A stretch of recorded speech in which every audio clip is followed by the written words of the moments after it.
صدق الله العلي العظيم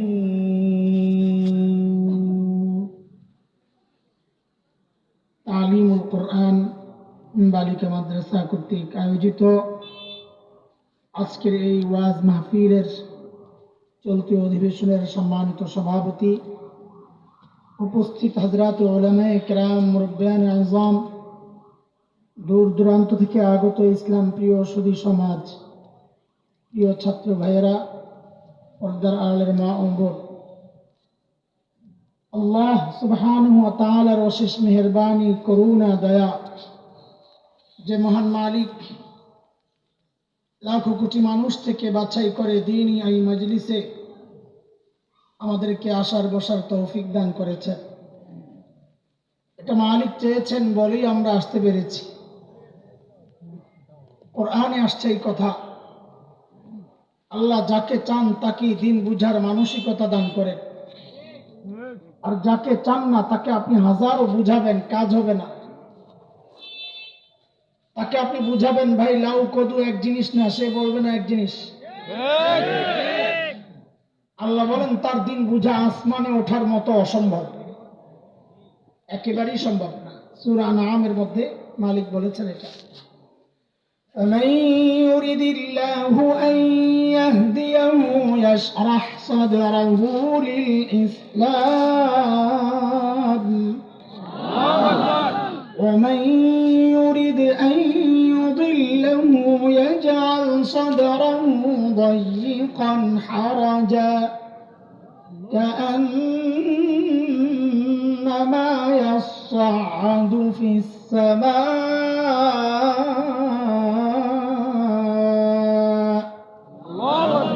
كذلك يجعل الله الرجس على الذين لا يؤمنون।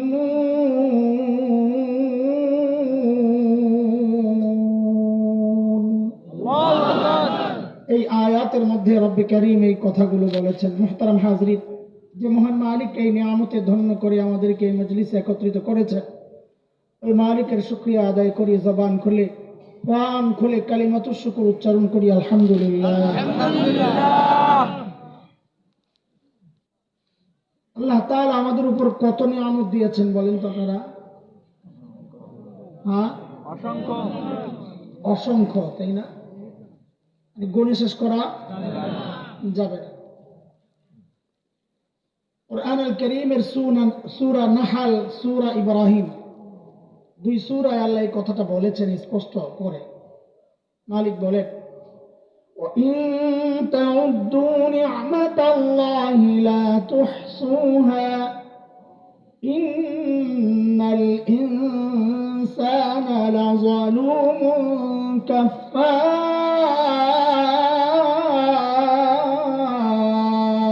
আল্লাহু আকবার। গনে গনে শেষ করা। কিন্তু এই নিয়ামতগুলোর মধ্যে কিছু নিয়ামত আছে ছোট, কিছু নিয়ামত আছে বড়। সব তো আর একরকম না, তাই না? সবচাইতে বড় নিয়ামত কি? কুরআন আল কারীমের শব্দগুলো খেয়াল করলে আমরা বুঝি, মুফাসসিররা বলেছেন এটা, যত নিয়ামতের কথা আল্লাহ বলেছেন তার মধ্যে দুইটা নিয়ামতের ক্ষেত্রে আল্লাহ একটা শব্দ ব্যবহার করেছেন, মান।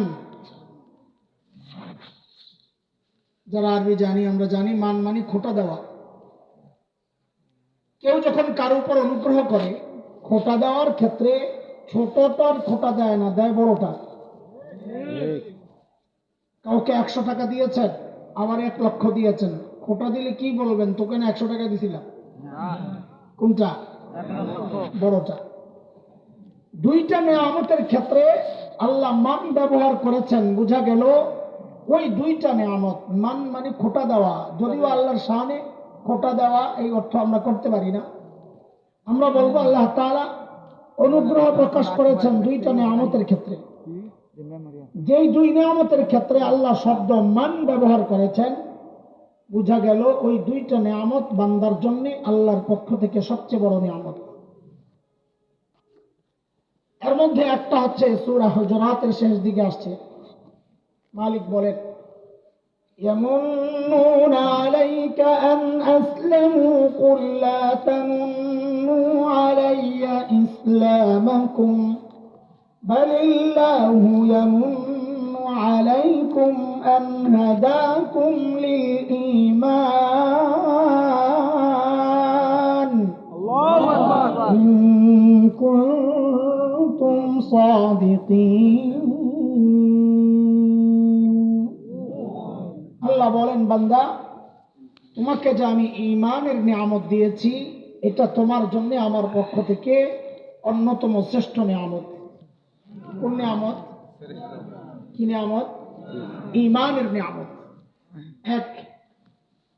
দ্বিতীয় নিয়ামত যেটা আমি খুতবায় যে আয়াত তিলাওয়াত করেছি, মালিক বলছেন, لقد من الله على المؤمنين إذ بعث فيهم رسولا من أنفسهم يتلو عليهم آياته ويزكيهم ويعلمهم الكتاب والحكمة وإن كانوا من قبل لفي ضلال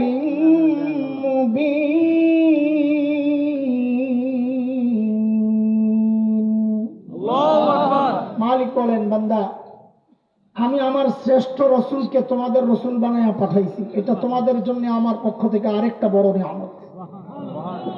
তার মানে নবী হিসাবে, রসুল হিসাবে প্রিয় হাবিব সাল্লাল্লাহু আলাইহি ওয়াসাল্লামকে পেয়েছি, এটা আল্লাহর পক্ষ থেকে আমাদের জন্য অন্যতম শ্রেষ্ঠ নিয়ামত। এই নিয়ামত, এটা কত বড় নিয়ামত, আমার নবী কত বড় নিয়ামত, আজকে এটাই কিছু আলোচনা করার নিয়োগ করছি। আমি খুব ক্লান্ত, অনেক দূর থেকে আসছি, একটু ভুল বুঝাবুঝি হয়েছে আমাদের, তো সেই হিসাবে আসতে আমার রাস্তায় প্রচন্ড জ্যাম। একটা অ্যাক্সিডেন্ট হয়েছে সাভারে একটু আগে, মানুষ মারা গেছে, দেখলাম ফায়ার সার্ভিস লাশ উঠাইতেছে, কঠিন অবস্থা।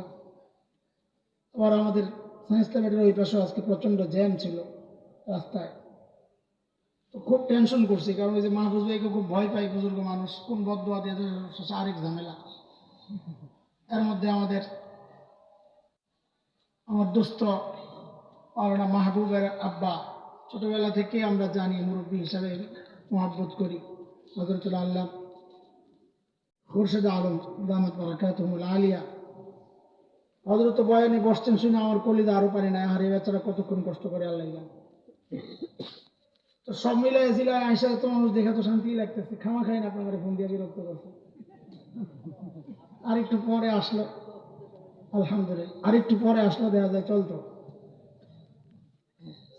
তো এই জন্য একটু যেন আপনাদের একটু ভাল লাগে, নবীর শান মান বয়ান করলে পাবলিক খুব খুশি হয়, মানতে রাজি না। চিনেননি আপনারা? নবী চিনেন? কথা বলেন, আমার সাথে কথা বলা লাগবে ভাই, রাত্রে দেরি করে আসি দেখে কথা বলবেন না। আমি তো না খাইয়ে বসে পড়ছি, আমার আগেই ওয়ার্নিং দিয়েছে, গাড়ির মধ্যে কলা রুটি থাকলে খায়াল। আমি বলি কলা রুটি নাই আমার, তবে না খাইয়ে উঠুম, আপনি চিন্তা করেন। তারপরে কথা বলা লাগবে। আপনাদের এই এলাকায় দৌড়ায় কি দিয়া? হাত দিয়া না পাও দিয়া? ও তো আমাকে ঢাকার লোকে মিল আছে তো, দেখা যায় ঢাকার পাও দিয়াই দৌড়ায়। আচ্ছা বলেন তো, এই জায়গা থেকে যদি কাউকে ছেড়ে দেয়, স্পিডে দৌড়া, যত স্পিডে পারস, গোল্লা শুট খেলছেন ছোটবেলায়, আখিরি দৌড়টা যায় ওইরকম একটা দৌড় মারছে, ওই পাশে যাওয়ার পর তার হাত দুইটা বাইন্ধা দিছে, বাইন্ধা দিয়া কয় এবার আগের মতো স্পিডে আবার ফেরত যা। পারবে না? কেন পারবে না? হাত দিয়া তো দৌড়ায় না, দৌড়ায় তো পাও দিয়া। হাতে না বাঁধছে, পাও তো বাঁধে নাই, তো দৌড়ের স্পিড কমলো কেন? বলে হাত দৌড়ায় না, কিন্তু পাও যখন দৌড়ায় তখন হাত সাথে সাথে নড়ে, আর পাওকে বলে দোস্ত তুই একা না, তোর সাথে আমরাও আছি। এটা বললে পাও চলার মধ্যে গতি পায়। বক্তারা তো পায়ের ভূমিকায় পালন করবে, দৌড়াবে তো বক্তাই, কিন্তু আপনি শ্রোতা যদি হাতের ভূমিকা না নেন, লড়াচড়া না দেন, তো কথা আগাবে না, স্পিড আসবে না কথায়। যত আসে দেওয়া যায়, খামাখায় আমার ধোকা দিতেছেন আপনারা। জোরে সোরে ইনশাআল্লাহ। নবী চিনেন আপনারা? সত্যি কথা, কিন্তু আপনার চুল তো বলে আপনি নবী চিনেন না, আপনার মুখ তো বলে আপনি নবী চিনেন না, আপনার জামা বলে আপনি আপনার নবী চিনেন নাই, আপনার বিবির কাপড় বলে আপনি আপনার নবী চিনেন নাই, আপনার বাচ্চাদের বিয়ের প্রোগ্রামগুলো প্রমাণ করে আপনি আপনার নবী চিনেন নাই। ঠিক কথা। এই জন্য আজকে নবী চিনবো ইনশাআল্লাহ।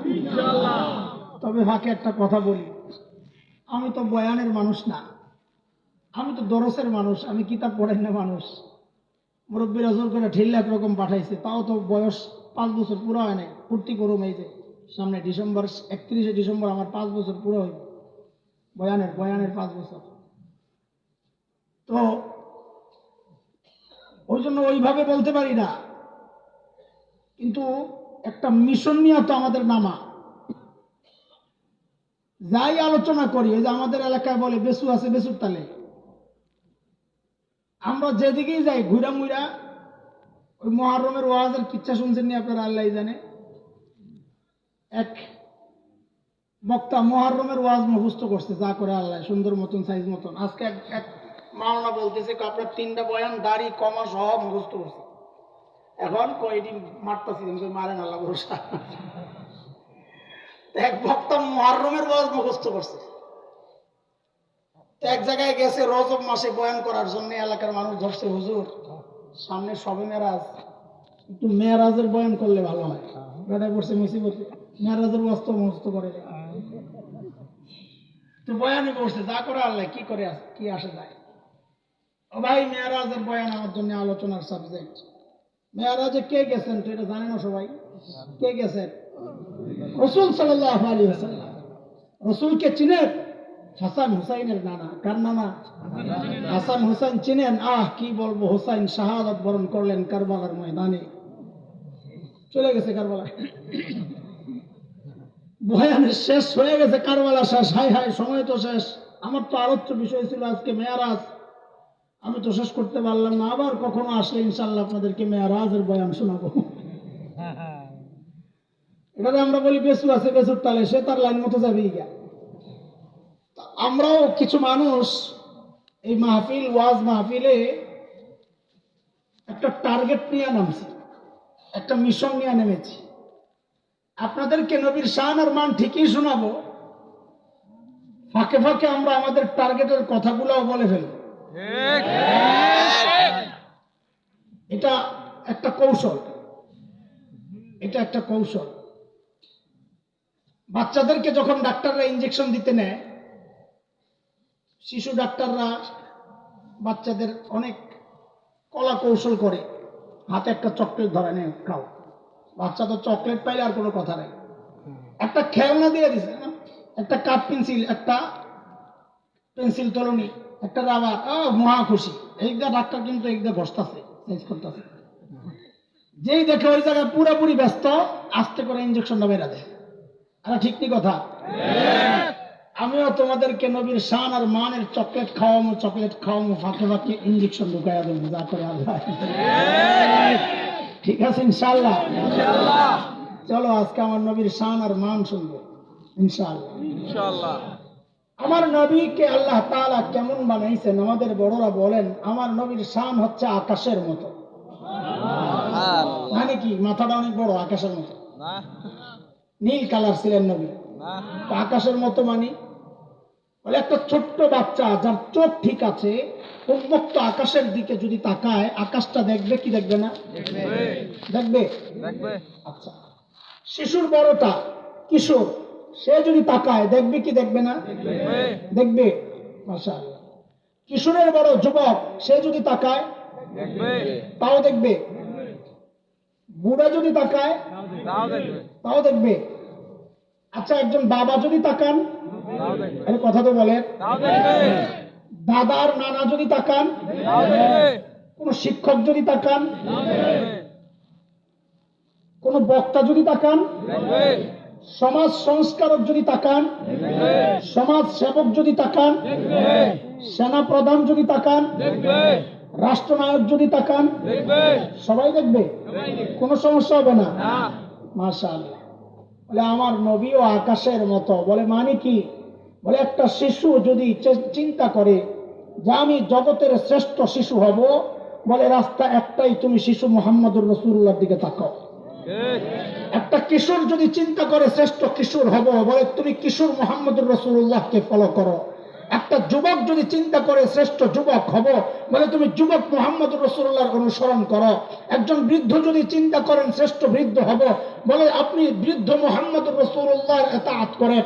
একজন বাবা যদি চিন্তা করেন আমি শ্রেষ্ঠ বাবা হব, বলে আপনি বাবা মুহাম্মদুর রাসূলুল্লাহর অনুসরণ করেন। একজন শ্বশুর যদি চিন্তা করেন শ্রেষ্ঠ শ্বশুর হব, বলে আপনি শ্বশুর মুহাম্মদুর রাসূলুল্লাহকে দেখেন। একজন দাদা আর নানা যদি চিন্তা করেন শ্রেষ্ঠ দাদা আর নানা হব, বলে আপনি নানা মুহাম্মদুর রাসূলুল্লাহর দিকে দেখেন। একজন শিক্ষক যদি চিন্তা করেন শ্রেষ্ঠ শিক্ষক হব, বলে আপনি শিক্ষক মুহাম্মদুর রাসূলুল্লাহকে ফলো করেন। একজন সমাজ সংস্কারক যদি চিন্তা করেন শ্রেষ্ঠ সমাজ সংস্কারক হব, বলে সমাজ সংস্কারক মুহাম্মদুর রাসূলুল্লাহর দিকে তাকান। একজন সমাজ সেবক যদি চিন্তা করেন শ্রেষ্ঠ সমাজ সেবক হব, বলে সমাজ সেবক মুহাম্মদুর রাসূলুল্লাহর দিকে তাকান। একজন সেনা প্রধান যদি চিন্তা করেন আমি শ্রেষ্ঠ সেনা প্রধান হব, বলে সেনা প্রধান মুহাম্মদুর রাসূলুল্লাহর দিকে তাকান। একজন রাষ্ট্রনায়ক যদি চিন্তা করে ইতিহাসের শ্রেষ্ঠ রাষ্ট্রনায়ক হব, বলে অন্য কোন তন্ত্রে মন্ত্রে ইজমে কাজ হবে না, রাস্তা একটাই, রাষ্ট্রনায়ক মুহাম্মদুর রাসূলুল্লাহকে অনুসরণ করে। এই হচ্ছে আমার নবী আকাশের মতো। আকাশের দিকে যেমন যে তাকায় সেই দেখে, আমার নবীকে যে যে জায়গা থেকে অনুসরণ করবে সে তার জায়গা থেকে শ্রেষ্ঠ রাস্তা পাওয়া যাবে। আচ্ছা, ভিতরে ঢোকার আগে আরো কিছু বুঝাই টুজাইয়া ভূমিকা টুমিকা সাজায়, আমার ভূমিকায় দেরি লাগে, সময় লাগে, মূল কথা একটু পরে ঢুকি। একজন বাবা অঢেল সম্পদের মালিক, কোনো অভাব নাই। মানুষের টাকা পয়সা বেশি হলে তো জমিনে পাও পড়ে না, লাফায় লাফায় চলে না। ওই বাবার একটাই মেয়ে, কয়টা? এমনি বাবাদের কাছে মেয়েরা একটু আহ্লাদি হয়, আর যদি একটা হয় তো কথা নেই, ঠিক আছে। আবার বড় লোক বাবা, মেয়েটা আবার খুব সুন্দরী, তাহলে অবস্থা আরো গরম। হ্যাঁ, এক তো বাবা বড় লোক, আবার মাইয়া একটা, আবার মেয়ে কি, বাপ মেয়ে কোনটারই পাও জমিনে পড়ে। এর মধ্যে এক লোক আসছে বিয়ার প্রস্তাব নিয়ে, বলে একটা ভালো ছেলে আছে আপনার মেয়ের সাথে বিয়ে দিতে চাই। তো মেয়ের বাবা জিজ্ঞেস করেন আপনি কে? তো বলে আমি ছেলের খালু। কে? আর তো গরম হয়ে গেছে, হেই আমার মেয়েরে সস্তা পাইছেন মিয়া, খালু হয়েছেন প্রস্তাব লয়ে আরে মিয়া যান, ছেলের বাপরে পাঠান। মানি জুতের ব্যাপার আছে না।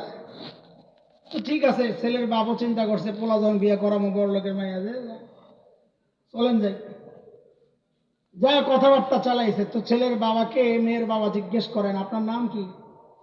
বাপের নাম কি? বড় লোক তো বুঝলেন, গরম গরম, আপনার বাপের নাম কি, বংশ কি, এলাকা কোনটা, বাড়িঘর ঠিক আছে নি, ছেলের মায়ের নাম কি, বংশ কি, সব খবর টবর নিয়ে, ছেলের হাইট কতদূর, চুল কেমন, নাক কেমন, কান কেমন, চোখ কেমন, ঠোঁট, এই দাঁত, থুতু, ঘাম, সব খবর লইছে। বন্ধু বান্ধব কারা এটাও খবর লইছে।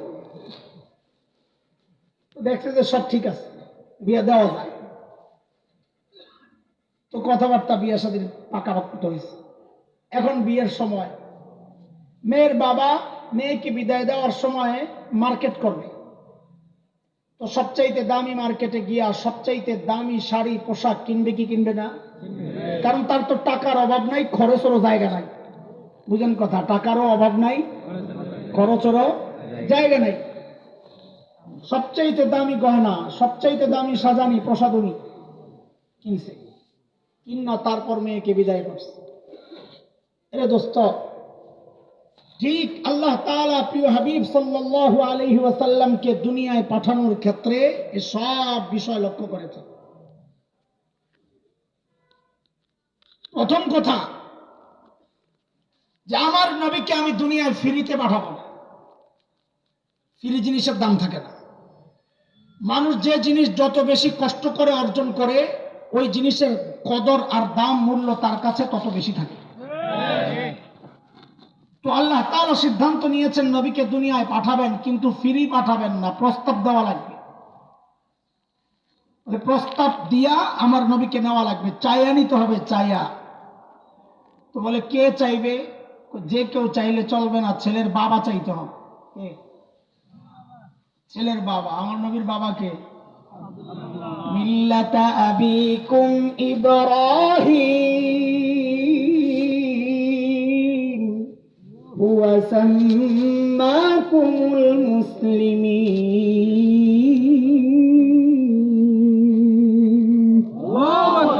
ছেলের বাবাকে খলিল ইব্রাহিম যখন বাইতুল্লাহ বানান, আল্লাহ খলিলের দিলের মধ্যে এই কথা ঢেলে দিয়েছেন, খলিল এত দামি একটা কাজ আপনি করেছেন, আমি আপনাকে পুরস্কৃত করতে চাই, পুরস্কার দিতে চাই, কি চাইবেন চান আমার কাছে। আল্লাহ দিলের মধ্যে ঢেলে দিয়েছে।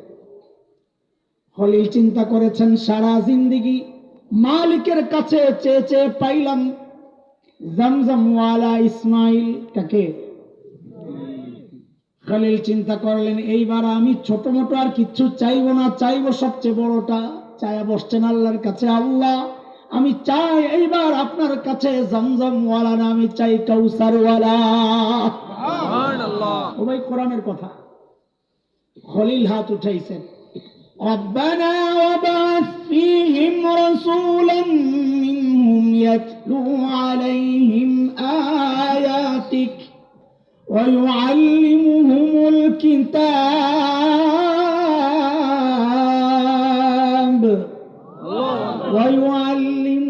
الكتاب والحكمة ويزكيهم إنك أنت العزيز الحكيم।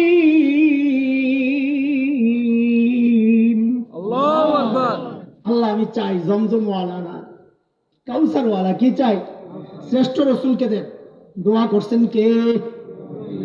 আমি যা বলি তা বলেন তো, শুনতেও মজা লাগবে, বলতেও মজা লাগবে। খলিলুল্লাহ বলেন। দোয়া করছেন কে?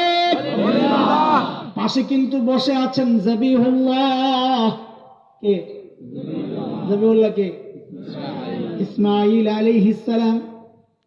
দোয়া করছেন কে? পাশে বসে আছেন কে? ওই যে দরখাস্ত পাঠাইছেন আল্লাহর কাছে প্রস্তাব, ওই দরখাস্তের মধ্যে আমিন বলে সুপারিশ করেছেন জবিহুল্লাহ। বলেন তো দোয়া করলেন কে? সুপারিশ করলেন কে? যে অফিসে বসে বসে কারবার চলছে, অফিসের নাম বাইতুল্লাহ। বলেন তো আবার মজা নিয়া নিয়া চকলেট খাও। দোয়া করলেন কে? সুপারিশ করলেন কে? অফিসের নাম কি? আল্লাহ দেখলেন আরে বাপরে, খলিলুল্লাহ দোয়া করেছেন, জবিহুল্লাহ আমিন বলেছেন বাইতুল্লাহ বসে বসে। মালিক বলেন দোয়া মঞ্জুর, দোয়া মঞ্জুর, যাও যাও পাঠায়া দিলাম হাবিবুল্লাহ।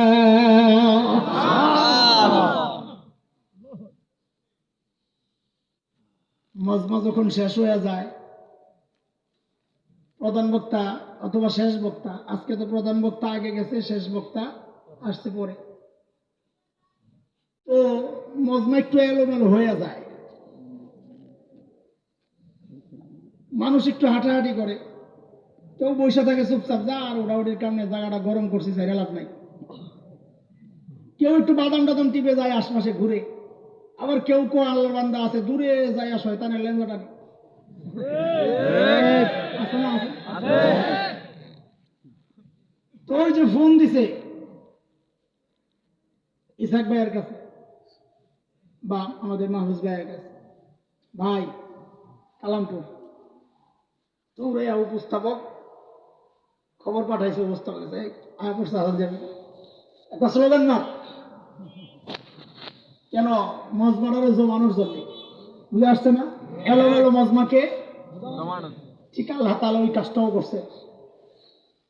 আল্লাহ বলেন আখিরি পয়গম্বর প্রধান অতিথি দুনিয়ায় যাবে, মজমা এলোমেলো, আগে ঘোষণা দিতে হবে, ঘোষক দাঁড়ায়, এই দুনিয়ার মানুষ প্রধান অতিথি কিন্তু আসতেছে।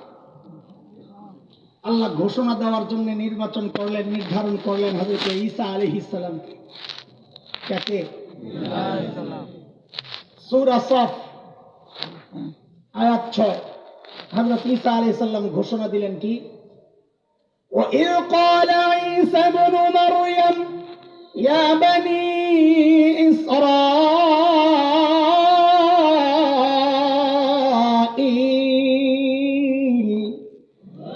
إِنِّي رَسُولُ اللَّهِ إِلَيْكُمْ مُصَدِّقًا لِمَا بَيْنَ يَدَيَّ مِنَ التَّوْرَاةِ وَمُبَشِّرًا بِرَسُولٍ يَأْتِي مِن بَعْدِي اسْمُهُ আহমদ। ঘোষণার মূল কথা ছিল দুইটা। কথা দুইটা ঘোষণা দিয়ে দিলেন। ভাই কত কম করবে?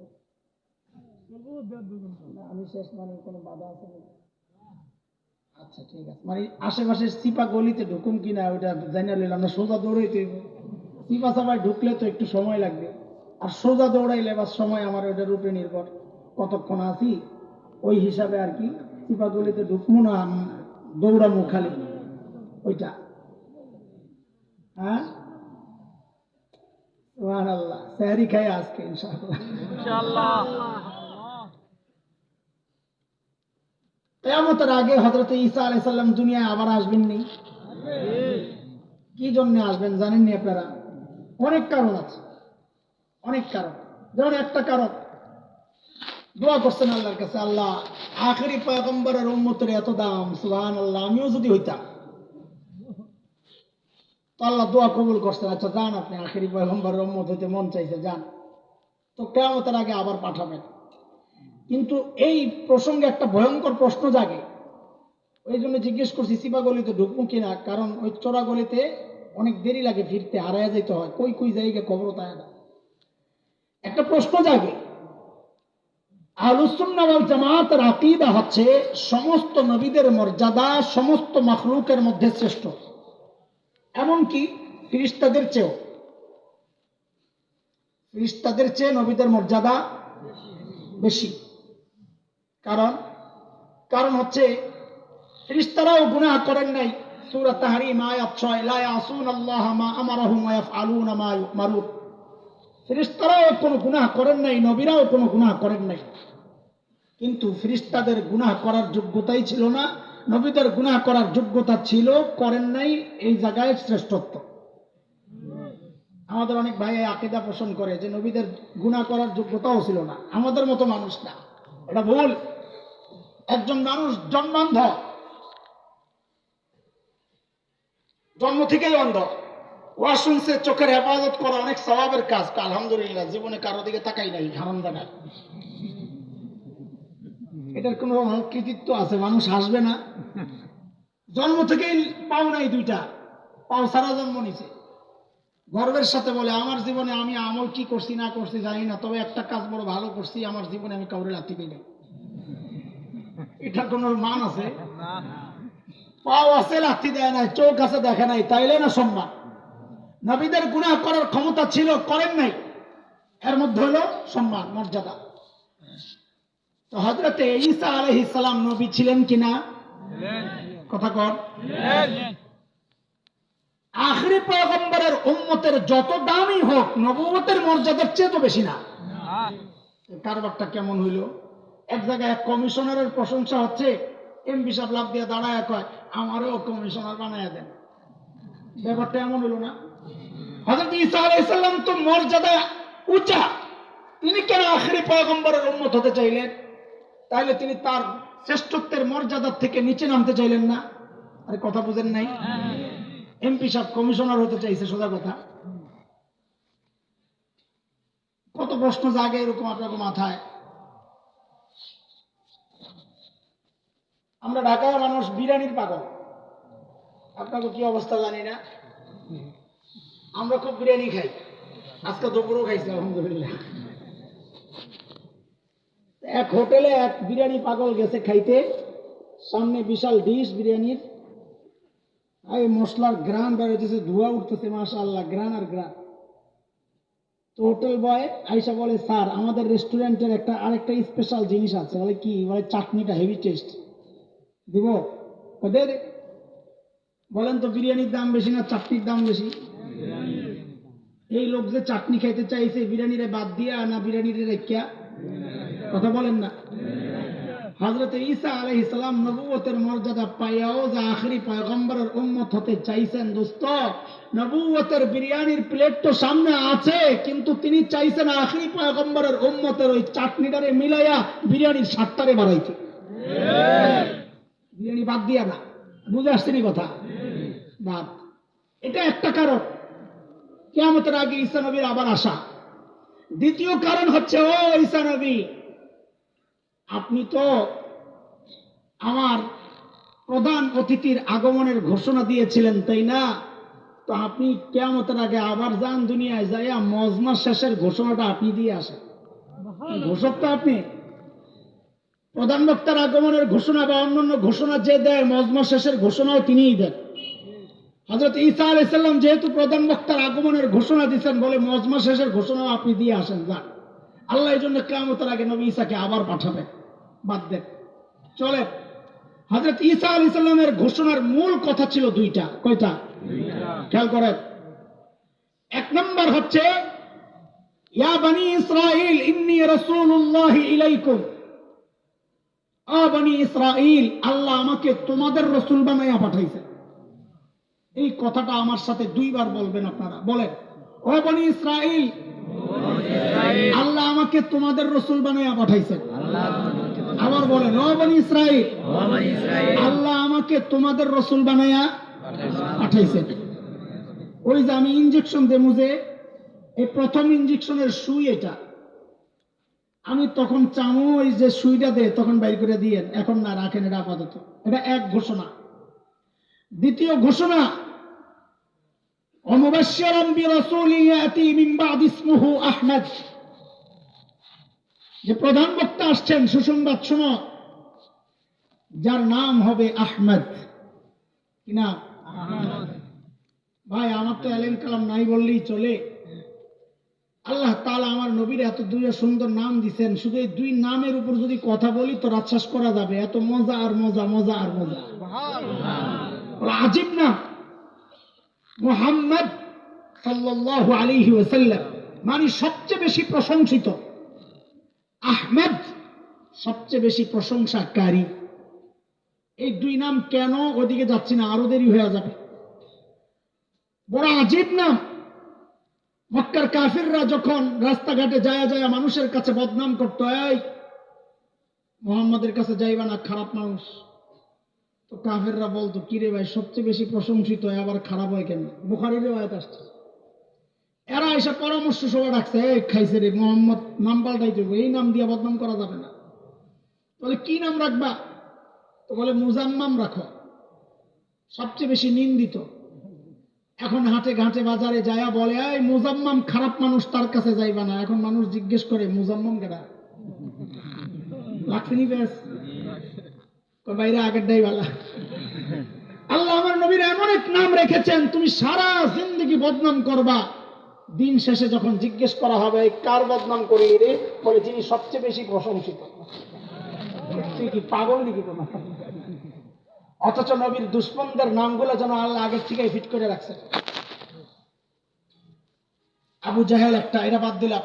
সাম্প্রতিক কালের দেখেন, ফ্রান্সের প্রেসিডেন্টের নাম কি? হায় আল্লাহ, একদিন আমি তো নিজেই ব্যাক করে গেছি, আরবি দিয়ে লিখছি, দেখি লেখার পর দিয়ে মাকরু হয়ে গেছে।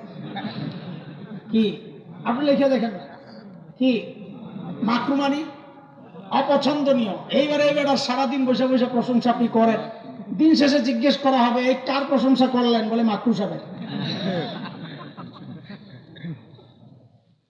আমার নবীর আরেক নাম আহমদ। আল্লাহ আমার নবীকে দুনিয়ায় পাঠিয়েছেন ইবাদত শিখানোর জন্য। কিসের জন্য? বলে, ইবাদতের মধ্যে শ্রেষ্ঠ ইবাদতের নাম কি? নামাজ। আল্লাহ আমার নবীর নামটা দিয়ে ওই নামাজকে সাজাইছেন। সুবহানাল্লাহ। খেয়াল করলে দেখবেন, আহমদ লিখতে অক্ষর লাগে 4টা, আলিফ, হা, মিম, দাল। ঠিক যেন একজন নামাজি তার কাজগুলো একটা একটা করে পুরো করতেছে। যেই না দাঁড়ায় আছে, যেন আলিফটা দাঁড়ায় আছে। যেই রুকুতে গেল, যেন পুরা হায়ের মাথাটা দাঁড়ায় রয়েছে। যেই সেজদায় গেল, দেখো দোস্ত, একজনের নামাজ পড়াইয়া দেখো, সময় নাই, নাইলে আমি দেখাইতাম। যেই সেজদায় গেল যেন মিমের মাথাটা ঘুরে আসছে। যেই না তাহিয়াতুর সূরতে বসলো তো পুরা দালটা বসে গেছে। আল্লাহ আমার নবীকে কি না দিছেন, সব সেরা সেরা জিনিস দিয়ে। ওই যে বাবা যেমন মেয়েকে সেরা সেরা জিনিস দিয়ে সাজায়া দেয়, আল্লাহ নাক দিছেন তো সেরা নাক দিছেন, চোখ দিছেন তো সেরা চোখ দিছেন, দাঁত দিছেন তো সেরা দাঁত দিছেন, থুতু দিছেন তো সেরা থুতু, আরো এমনকি ঘাম দিছেন তো সেরা ঘাম। আমার আর তোমার ঘামের দুর্গন্ধে পাশে কেউ বসতে পারে না। সাহাবায়ে কেরাম আমার নবীর ঘাম সংগ্রহ করতেন, প্রোগ্রামের মধ্যে একটু ছেড়ে দিতেন, গোটা এলাকাটা সুঘ্রাণে মৌ মৌ করত। ইন্টারন্যাশনাল ভাষা কোনটা? ইংলিশ। আপনার কাছে ইন্টারন্যাশনাল মানে খালি জমিনের উপরে আর আসমানের নিচে, আমার কাছে ইন্টারন্যাশনাল কবরেও জান্নাতেও, পুরোটা মিললে ইন্টারন্যাশনাল। মাটির 2 হাত তলে যে ভাষা চলে না ওটা ইন্টারন্যাশনাল হবে না। কবরে গেলে জিজ্ঞেস করবে নাকি হোয়ার ইউ, কি জিজ্ঞেস করবে? মার রব্বুকা চায়না ভাষা, কি ভাষা? কবরের নিচেও আরবি, আসমানের উপরেও আরবি, মাঝখানেও আরবি, জান্নাতেও আরবি, ইনশাআল্লাহ। এর দোস্ত খেয়াল করে দেখেন আল্লাহ তাআলা আমার নবীকে কি মহব্বত করেছেন, সুবহানাল্লাহ। আমার নবীর নামটা দিয়েই যেন আল্লাহ গোটা ভাষাকে সাজাইছেন, আলিফ থেকে ইয়া পর্যন্ত যেন প্রত্যেকটা অক্ষর আমার নবীর নামের একটা প্রথম অক্ষর। একটা একটা দেখেন আর খুঁজতে থাকেন। আপনি যদি আলিফকে টান দেন আমার নবী আহমদ, আপনি যদি বা কে টান দেন আমার নবী বশীর, আপনি যদি তা কে টান দেন আমার নবী তাকি, সবচেয়ে বড় মুত্তাকি, আপনি যদি সা কে টান দেন আমার নবী আস-সাকিব, ধ্রুবতারা, যার সাথে কারো তুলনা নাই, আপনি যদি জিম কে টান দেন আমার নবী জামিল, সবচেয়ে সুন্দর, আপনি যদি হা কে টান দেন আমার নবী হামিদ, সবচেয়ে বড় প্রশংসাকারী, প্রশংসিত, আপনি যদি খা কে টান দেন আমার নবী খাতামুন নবিয়্যিন, যার পরে আর কোন নবী নাই, আপনি যদি দাল কে টান দেন আমার নবী দাইয়ান ইলাল্লাহি বিইذনিহি ওয়া সিরাজাম মুনীরা, আপনি যদি জাল কে টান দেন আমার নবী যাকি, সবচেয়ে বড় মেধাবী, আপনি যদি রা কে টান দেন আমার নবী রাহমাতুল লিল আলামিন, আপনি যদি জা কে টান দেন আমার নবী জাইরুল জান্নাত, দুনিয়া থেকে জান্নাত ঘুরে ঘুরে আসছেন, আপনি যদি সিন কে টান দেন আমার নবী সাইয়্যিদুল বাশার, আমার নবী সাকিয়ে কাউসার, আপনি যদি শিন কে টান দেন আমার নবী শফিউল মুজনিবিন, আপনি যদি সাদ কে টান দেন আমার নবী সফিউল্লাহ, আপনি যদি দাদ কে টান দেন আমার নবী দামিন উম্মতের জিম্মাদার, আপনি যদি তা কে টান দেন আমার নবী তাইয়্যিব তাহির, আপনি যদি জা কে টান দেন আমার নবী জাহির। বেদাতীরা বলে নবী জাহিরও জানে বাতিনও জানে না, জাহির জাননেওয়ালা বাতিন জাননেওয়ালা একমাত্র কে? আল্লাহ। আপনি যদি আইন কে টান দেন আমার নবী আব্দুল্লাহ, আমিও তো আব্দুল্লাহ, তুই যে আব্দুল্লাহ, আল্লাহ স্বীকার করছিনি, তাইলে তো জীবন ধন্য। আমার নবী যে আব্দুল্লাহ, আল্লাহ নিজেই বলেছেন সুবহানাল্লাযী আসরা বিআবদিহি লাইলাম মিনাল মাসজিদিল হারামি ইলাল মাসজিদিল আকসা। আপনি যদি গাইনকে টান দেন গুয়ুর মানে আত্মমর্যাদা, নবী বলেছেন আনা গিয়ারু মিনকুম, তোমাদের মধ্যে সবচেয়ে বেশি আত্মমর্যাদা আমার। আপনি যদি ফা কে টান দেন আমার নবী ফারিক বাইনাল হক ওয়াল বাতিল, হক বাতিলের চূড়ান্ত পার্থক্যকারী। আপনি যদি কাফ কে টান দেন আমার নবী কারিউল কোরআন, জগতের সর্বপ্রথম কোরআনের তিলাওয়াত করেনেওয়ালা। আপনি যদি কাফ কে টান দেন আমার নবী কাফিলুল উম্মাহ, আপনি যদি লাম কে টান দেন আমার নবী লাঈমুশ শাইতান, শয়তানের সবচেয়ে বড় নিন্দাকারী। আপনি যদি মিম কে টান দেন আমার নবী মুহাম্মদ, আমার নবী মনসুর, আমার নবী মাহবুব, আমার নবী মুজাম্মিল, আমার নবী মুদ্দাসসির, আমার নবী মুস্তাফা সাল্লাল্লাহু আলাইহি ওয়াসাল্লাম। আপনি যদি ওয়াও কে টান দেন আমার নবী ওয়াকিলুল উম্মাহ, আপনি যদি নুন কে টান দেন আমার নবী নাযীর,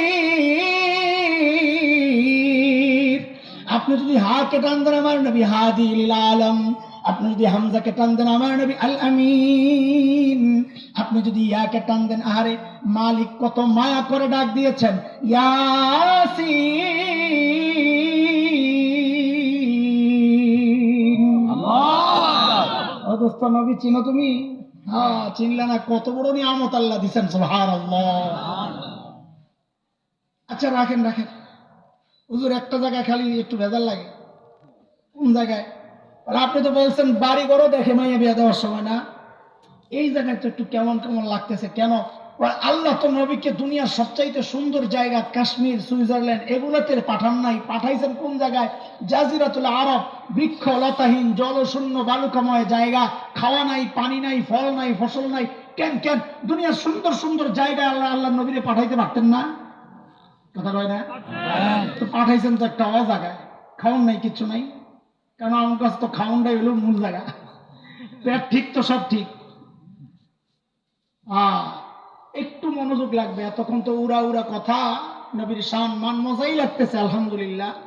এটা তো উম্মতের মজার একটা জিনিস অবশ্যই, কিন্তু এখন একটু মনোযোগ লাগবে। আলগা আলগা কথা আর শোনা যাবে না, একটু মনোযোগ লাগবে। আসেনি?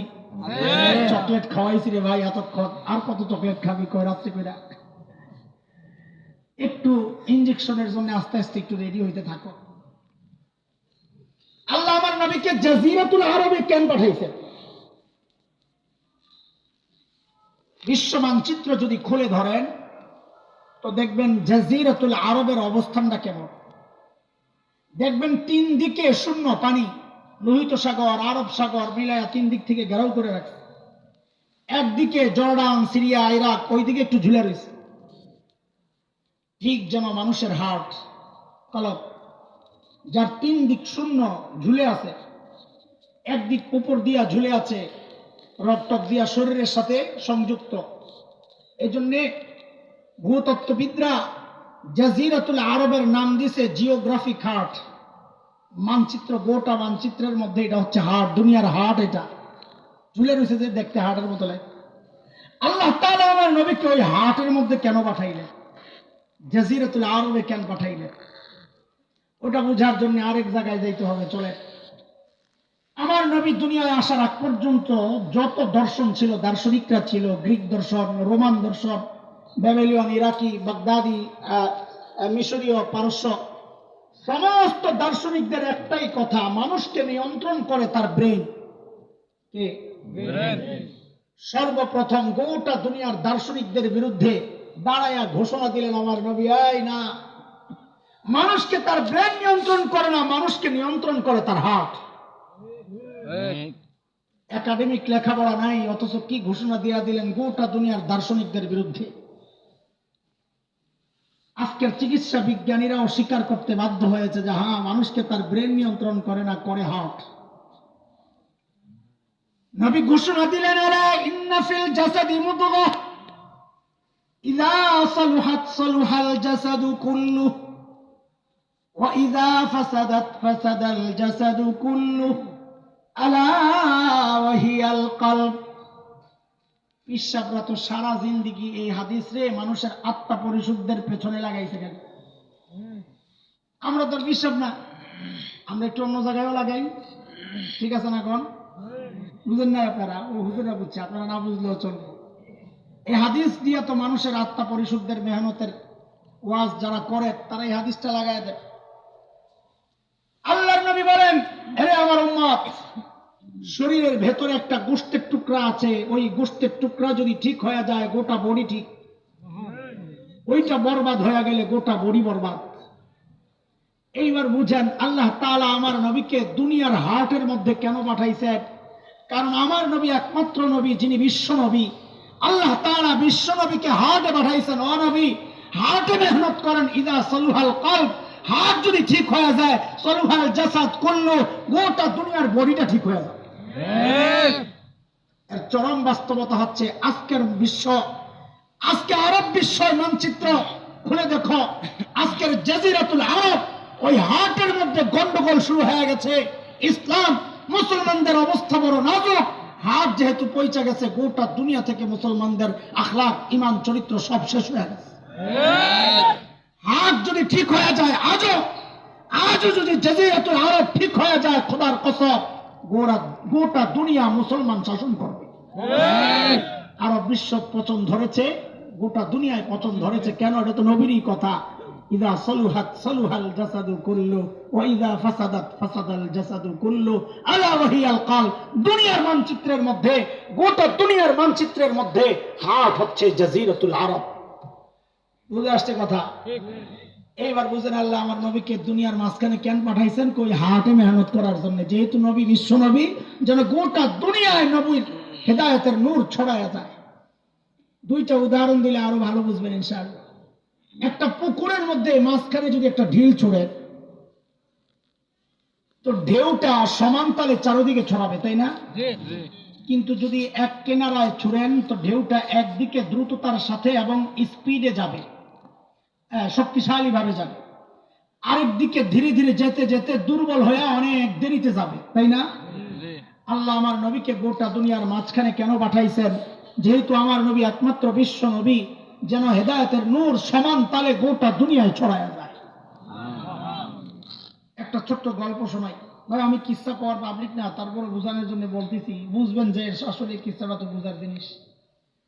আব্দুল গফফার রহমতুল্লাহ আলাইহি ছিলেন একজন বড় মুফাসসির, শাইখুল হাদিস আল্লামা আজিজুল হক রহমতুল্লাহ আলাইহির সঙ্গী, হযরত হাফিজ হুজুর রহমতুল্লাহ আলাইহির শাগিরদ। বড় মানুষ ছিলেন, সাইজেও ব্যক্তিত্বেও। তো হযরত একটা গল্প শোনাইছে যে আমরা হিন্দুস্তান ইন্ডিয়াতে গেছি আলেমদের এক কাফেলা। সকালবেলা নাস্তা দিছে বড় প্লেটের মধ্যে গরম খিচুড়ি, ইন্ডিয়ানরা খায় খুব। গরম খিচুড়ির মাঝখানে একটু ঘি দিয়ে দিছে। তো গরমের তাপে ঘিটা গলে গেছে না? এখন সিস্টেম হলো আঙ্গুল দিয়ে একটু লইব আর ঘি লাগে মাইকে মাইকে খাইব। বড় বড় মজার খানা, মুখলারে যা খাইস।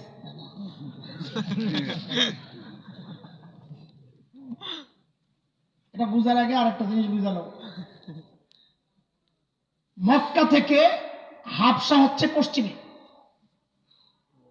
আজকের দুনিয়ার মানচিত্রে লোহিত সাগরের পশ্চিম পার ইথিওপিয়া, এরিত্রিয়া যে অঞ্চল, নবী যুগের হাবশা। মুসলমানরা সর্বপ্রথম হিজরত করছে কোন জায়গায়? হাবশায়, পশ্চিমে। এরপরে পূর্বে মদিনায়। ওই যে প্লেটের দুই পাশে, চারপাশে তো ওলামায়ে কেরাম বসা।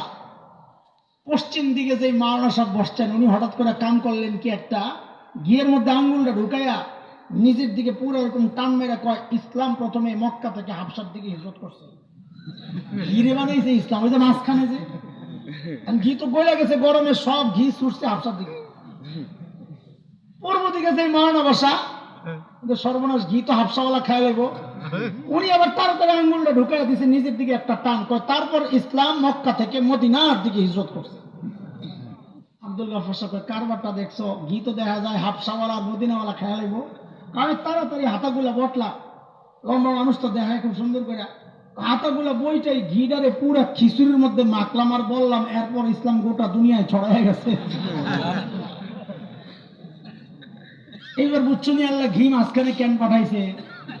সময় মতো আমরা ওই ঘিয়ের ভাগ পাইছি, নাইলে আস্তে আস্তে দেরি হতো। আর বুঝে আসছে নি কথা? হ্যাঁ, এই সর্বশেষ চকলেটটা দিলাম। চলো জাগাত যাই।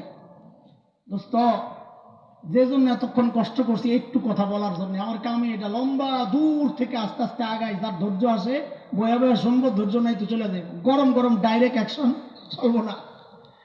বুঝো তুমি একটু, বাংলাদেশের আকাশে শকুনের আনাগোনা পরিলক্ষিত হচ্ছে। এর যুবক ভাই, তোদের বেশি সতর্ক হওয়া দরকার, কারণ পিঠাগুলা তোরাই খাবি। বুড়া করে পিটাইবো না, মায়া লাগবে। আমরা যখন দাঁড়ালাম দেওবন্দে 97, 97, 98, আমি তো ঠিক না, একদম পাতলা। আমাদের সাথে আপনাদের এই অঞ্চলের এক ভাই ছিলেন, মাহমুদ ভাই। ইয়া মোটা মাহমুদ ভাই যায় সাদে ঘুমাইতো। পুলিশ ধরপাকড় করতেছে, গন্ডগোল। তো আমরা বলি, মাহমুদ ভাই আপনি হ্যাঁ তো ডরান কেন, সাদে ঘুমান কেন? ভাই রে, পুলিশ যদি তবরে পায় মায়া করে পিটাইবো না, পিটাইলে কি পাবো? আমার যদি পায় পিটাই আছে কি মজাটা পাইব রে ভাই। আমার পরে বুঝে আসছে, আল্লাহ যদি কোনো কারণে আমরা দেওয়ান রাখি হুজুর জাহান্নামী হয়, ফিরিস্তারা পিটাই আছে কি মজাটা পাইব রে ভাই। আল্লাহ হেদায়েত দিক, আল্লাহ হেদায়েত দিক। সুবহানাল্লাহ, পেট কি সুবহানাল্লাহ, আল্লাহু আকবার। আমার এক দোস্ত বলে তোর এর বিরুদ্ধে আর বলিস, আগে তো খুব বলতাম এর বিরুদ্ধে আর বলিস না কেন? আরে আমগো মধ্যে কত গন্ডগোল, হ্যাঁ তো গন্ডগোল নাই। আমগো কেউ বলে হাত কই বানবো বুকের উপরে, আহলে হাদিস ভাইরা, আমরা বলি নাভি বরাবর নিচে। হ্যাঁ কোনো গন্ডগোল নাই, কি জন্যে? একটা হাতি যায় না। লা হাওলা ওয়ালা কুওয়াতা ইল্লা বিল্লাহ। তো পিঠা খাইলে তোরাই খাবি, আমগো বুড়া করে পিড়াইবো না। হ্যাঁ আমগো দু একটা লাগাই তারে তো নেতা হিসাবে। এই জন্য সচেতন সতর্ক তোমগোই হওয়া দরকার। শোনো, কথা শোনো। বাংলাদেশের পার্বত্য অঞ্চল, উত্তরবঙ্গ, সীমান্ত এরিয়াগুলো হাজার হাজার খ্রিস্টান মিশনারিরা কাজ করতেছে। হাজার হাজার নয়, লক্ষ লক্ষ মুসলমানকে লোক দেখাইয়া ভুলভাল বুঝাইয়া খ্রিস্টান বানাচ্ছে। আসেনি খবর? গত কয়েক বছর আগে আমরা গেলাম দাওয়াতি কাফেলা নিয়ে মুরতাদ ভাইদের কাছে, বিশেষ করে দাওয়াত দেওয়ার জন্য যে ভাই ইসলামী ফেরত আসো। এনজিওরা, মিশনারিরা, এরা পুলিশের কাছে যায় রিপোর্ট করেছে ঢাকা থেকে কিছু মৌলবী আসছে, এদের মতিগতি ভালো মনে হচ্ছে না, মারামারি লাগতে পারে। পুলিশ আমাদেরকে ডাকাইলো, ভাই আপনারা কারা, কি চান? তো বললাম ভাই আমরা নিরীহ মানুষ, মারামারি করার লোক না, লাঠি সোটা নাই, আমরা আসছি আমাদের মুরতাদ ভাইদেরকে দাওয়াত দিয়ে ইসলামে ফেরত আনার জন্য, এটাই আমাদের মিশন। তখন পুলিশ আমাদেরকে একটা প্রশ্ন করেছে। এই প্রশ্ন যখন আমি আপনাদের সামনে উত্থাপন করব, আমার মনে হয় ধারণা আপনাদের মনে মনেও কারো কারো ওই প্রশ্ন জাগবে যে হ্যাঁ কথা তো ঠিকই আছে। কি? পুলিশের জিজ্ঞাসা, আচ্ছা হুজুর বলেন তো, আমরা মুসলমানরা কথার কথা দাওয়াত তাবলীগের মাধ্যমে গোটা দুনিয়া ইসলামের প্রচার করতেছি, আমেরিকায় চলে, ইউরোপে চলে, অস্ট্রেলিয়া, আফ্রিকা, রাশিয়া, গোটা দুনিয়া ইসলামের প্রচার করতেছি, আমাদেরকে তো তারা বাধা দেয় না। তো খ্রিস্টানদেরকে বাংলাদেশে তাদের ধর্মের প্রচার করতে আমাদের কেন এত মাথা ব্যথা? তার ধর্মের প্রচার সে করুক, আমার ধর্মের প্রচার আমরা করব। এটা পুলিশের কথা। এখন আপনাদেরও কারো কারো মনে মাথা এটা ঢুকছে যে কথা তো ঠিকই আছে, যার যার ধর্মের প্রচার সে করবে। লাকুম দিন হুকুম ওয়ালিয়া দিন, বুখারীর হাদিস আছে, বুখারী শরীফ, লা হাওলা ওয়ালা কুওয়াতা ইল্লা বিল্লাহ। বুখারীতে তাফসীর আছে, ঠিকই আছে, কথা মিছা না। বিষয়টা কি? কেন আমরা এগুলা বাধার সৃষ্টি করি? তারা কেন বাধা দিতে পারবে না, আমরা কেন বাধা দিতে পারি? বিষয়টা কি? এতক্ষণ যা বুঝাইছি এই বিষয়ের জবাব এই পুরা কথার মধ্যে। মানে এই প্রশ্ন যার মাথায় জাগবে সে মূলত তার নবী চিনে নাই। কেন? আল্লাহ তাআলা আমার নবীর দুনিয়ায় আসার আগ পর্যন্ত যত নবী দুনিয়ায় পাঠিয়েছে সব নবীর সাথে তিনটা বিষয় ছিল নির্ধারিত। কয় বিষয়? এক নাম্বার, ওই নবীর টাইম ছিল নির্ধারিত, নবুয়তের টাইম ছিল নির্ধারিত। আমার নবী একমাত্র নবী, বিশ্ব নবী যার টাইম নির্ধারিত না, তিনি কিয়ামত পর্যন্ত নবী, মাঝখানে আর কোন নবী আসবে না। যদি কেউ দাবি করে সে ভণ্ড, প্রতারক, মিথ্যুক, দাজ্জাল, কাযযাব। এক নাম্বার। দুই নাম্বার, আল্লাহ যত নবী দুনিয়ায় পাঠিয়েছে সমস্ত নবীদের অঞ্চল ছিল নির্ধারিত। আমার নবী একমাত্র নবী যিনি বিশ্ব নবী, যার অঞ্চল নির্ধারিত না, তিনি গোটা দুনিয়ার নবী। সহিহ হাদিসে আসছে, নবী বলেছেন ফুদ্দিলতু আলাল আম্বিয়া বিসিত, আল্লাহ তাআলা আমাকে সমস্ত নবীদের উপর মর্যাদা দিয়েছেন স্পেশাল 6টা বিষয় দিয়ে। এর মধ্যে একটা হচ্ছে উরসিলতু ইলাল খালকি কাফা, আল্লাহ আমাকে সমস্ত মানুষ নয় কেবল সমস্ত মাখলুকের রাসূল বানায়া পাঠাইছেন। সুবহানাল্লাহ। 3 নাম্বার, আল্লাহ তাআলা সমস্ত নবীদেরকে তার নির্দিষ্ট কওমের জন্য পাঠাইছেন।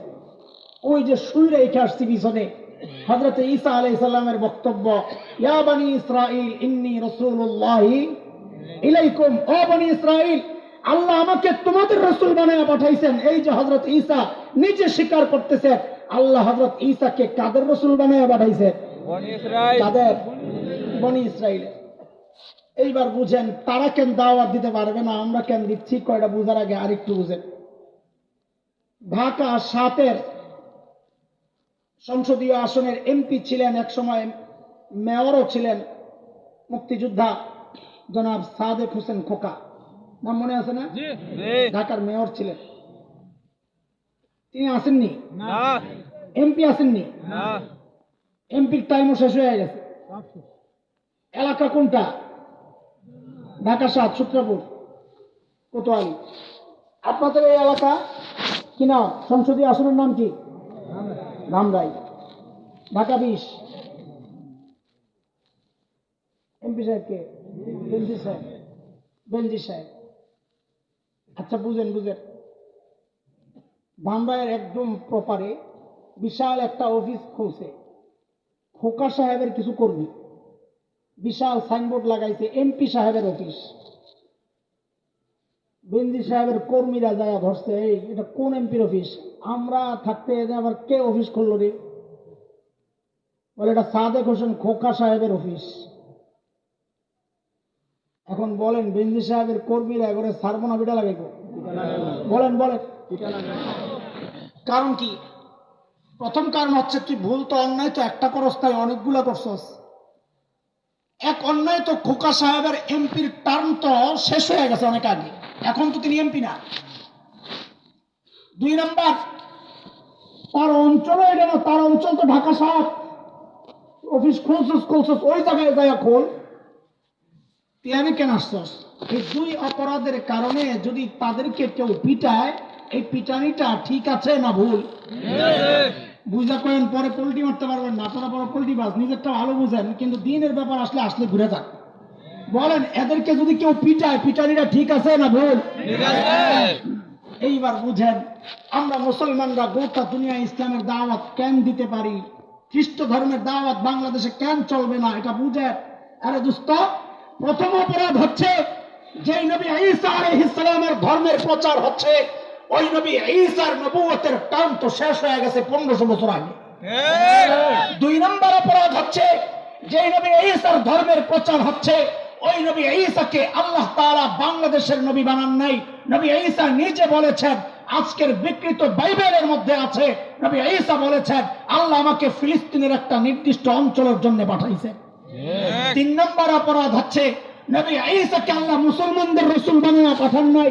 নবী ঈসা নিজে স্বীকৃতি দিয়েছেন, স্বীকার করেছেন, ও বনি ইসরাইল, আল্লাহ আমাকে তোমাদের রাসূল বানিয়ে পাঠাইছে। একটা ২টা অপরাধ না, তারা ৩টা অপরাধ করেছে। ২টা অপরাধের কারণে সাদেক হোসেন খোকার কর্মীরা যদি পিঠা খাওয়ার উপযুক্ত হয়, এই জায়গায় কেন পল্টি মারো? তারা তো ৩টা অপরাধ করছে। আরে মুসলমানরা, আমরা তো সাম্প্রদায়িক অপশক্তি নয়, তাদের তো উপযুক্ত শাস্তি ছিল, তাদেরকে পিটায়া এই জমিন থেকে খেদানো দরকার ছিল। কথা বলেন। আল্লাহু আকবার, আল্লাহু আকবার। এটা কোনো রাজনৈতিক ব্যাপার না। তুমি যদি এসেছেন মানচিত্রে বিশ্বাস করো, তো তোমাকেও একটু চিন্তা করা দরকার। এটা শুধু ধর্মীয় ব্যাপার না, এটা ধর্মীয় ব্যাপার না। চুন খায়া মুখ পুরা, এখন তুমি যতই বলবা আমার হাতে দই, ব্যক্তি তো একটাই, তুমি তো আগে আমারে চুন দিছিলা, এখন তুমি দই বললো আমি বিশ্বাস করবো না, আমি মনে করবো এটাও চুন। বলে চুন কই খাইছো? বলে চুন খাইছি পূর্ব তিমুরে। চুন খাইছি কোথায়? পূর্ব তিমুরে, ইন্দোনেশিয়ার একটা অংশ দ্বীপ। এই মিশনারিরা যায়া মুসলমানকে খ্রিস্টান বানায়া মুসলমান খ্রিস্টান ভাইয়ে লড়াই বাঁধায়া দিয়া অস্ট্রেলিয়ার সৈন্যরা এসা জাতিসংঘের স্বীকৃতি নিয়ে পূর্ব তিমুর আজকে স্বাধীন একটা খ্রিস্টান রাজ্য। অথচ শ্রেষ্ঠ সবচেয়ে বেশি মুসলমানদের যে বসবাস ইন্দোনেশিয়ার, এটা একটা দ্বীপ ছিল, মুসলমানদের টুকরা ছিল। আজকে ওই মিশনারিদের মাধ্যমে মুসলমানদের এই অংশকে আলাদা করা হয়েছে। চুন খেয়েছি দক্ষিণ সুদানে, তেল সমৃদ্ধ অঞ্চল, খ্রিস্টানরা ওই জায়গায় যায় দাওয়াত দিয়ে মুসলমানকে খ্রিস্টান বানায়া একসময় স্বাধীনতার আন্দোলন শুরু করে জাতিসংঘ তাদেরকে স্বাধীনতা ঘোষণা দিয়ে আজকে দক্ষিণ সুদান খ্রিস্টানদের আলাদা একটা রাষ্ট্র। কিন্তু তাদের মনে রাখা উচিত, এটা বাংলাদেশ, এটা পূর্ব তিমুর না। বাংলাদেশ, এটা দক্ষিণ সুদান না।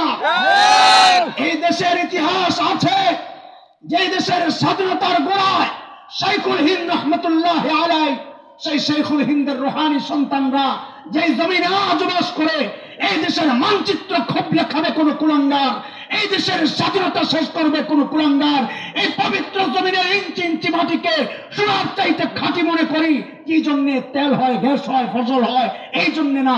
তুমি ওই জন্য ভালোবাসতে পারো, আমি ভালোবাসি এই জন্য, কারণ এই জমিন হযরত হাফিজের সেজদার সাক্ষী, ইব্রাহিমের জিকিরের সাক্ষী, আল্লামা আহমদ শফির হাদিসের দর্শের সাথে সাথে আন্দোলন সংগ্রামের সাক্ষী। কথা ইঞ্চি ইঞ্চি মাটি রক্ষায় যদি লাখো জীবন দিতে হয়, জীবন দিতে প্রস্তুত।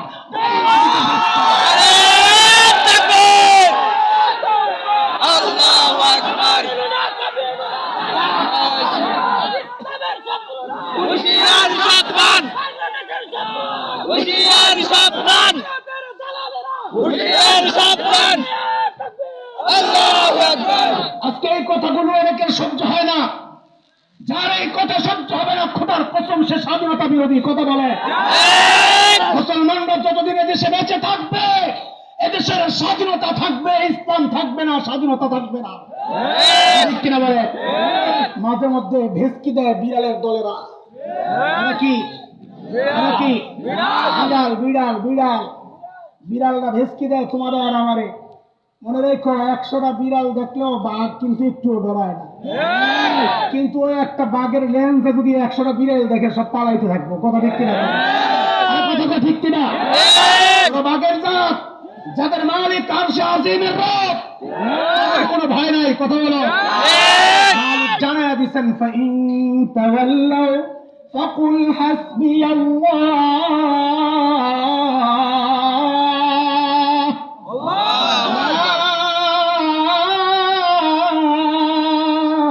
ইলাহা ইল্লাহু আলাইহি তাওয়াক্কালতু ওয়া হুয়া রাব্বুল আরশিল আযীম।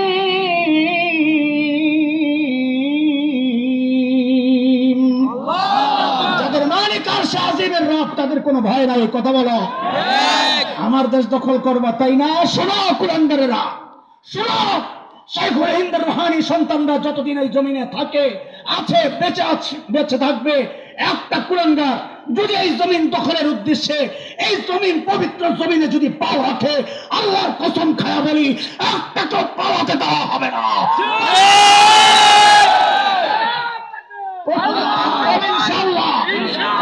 ইমান রক্ষায়, দেশ রক্ষায়, মানচিত্র রক্ষায় যদি বুকের তাজা রক্ত দিতে হয়, রক্ত দিতে প্রস্তুত। মাল দিতে হয়, মাল দিতে প্রস্তুত। মুসলমানদের ইতিহাস হচ্ছে, মুসলমান তার শরীর থেকে কল্লা আলাদা করতে পারে, কিন্তু বুক থেকে কোরআনকে সরাইতে পারে না। প্রস্তুত থাকতে হবে ইনশাআল্লাহ। আকাশে কিন্তু শকুনের আনাগোনা লক্ষ্য করছি আমরা। তুমি যদি দেশ বিরোধী হও, তোমার সাথে কোনো কথা নাই, কিন্তু তুমি যদি এই মানচিত্রে বিশ্বাস করো, এদেশের স্বাধীনতায় যদি বিশ্বাসী হও, তো আমাদের সাথে আওয়াজ কোথায় যে দেশের স্বাধীনতা রক্ষায় যে কোনো ত্যাগ স্বীকার করতে হয়। আমরা প্রস্তুত ইনশাআল্লাহ। মুহতারাম হাজরিন, রাত অনেক হয়েছে। নবীর কোন সাইড দিয়ে যে ঢুকবো আমি বুঝতে আমি নিজেই ক্লান্ত। রাতও অনেক। আপনাদের চেহারার দিকে তাকাইলেও মনে হয় আরো কিছু বলি, কিন্তু আসলে সব মিলে এত এলোমেলো। চলে আমার নবীর বরকত নিয়ে কিছু বলি। আমার নবীর বরকত, দুনিয়ায় আসার পর কি কি বরকত প্রকাশ পাইছে, এক দুইটা বলবো। এর মানে এটা লম্বা আলোচনা, খালি একটু টাচ দিয়ে দিয়ে দৌড়ানো। আর ছোট্ট ছোট্ট দুইটা সুই আছে, যেমন না, হ্যাঁ, একটা সুই গেল।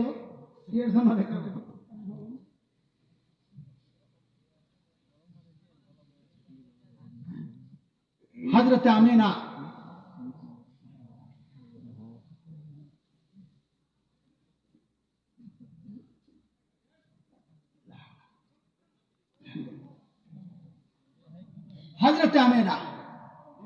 নিচে বর্ণনা করেছেন, হারে আমি যখন জমজমের কিনারে যাই পানি উঠানোর জন্য, তো পানিটা নিচে থাকে, আমি গেলে সাথে সাথে পানিটা উপরে উঠে যায়। মক্কার মেয়েরা বলে, আমিনা বোন একটু অপেক্ষা করো, তুমি থাকলে আমরা পানি থাকতে থাকতে একটু পানিটা উঠাই, চলে গেলে পানি আবার নিচে চলে যায়। বরকত আর বরকত।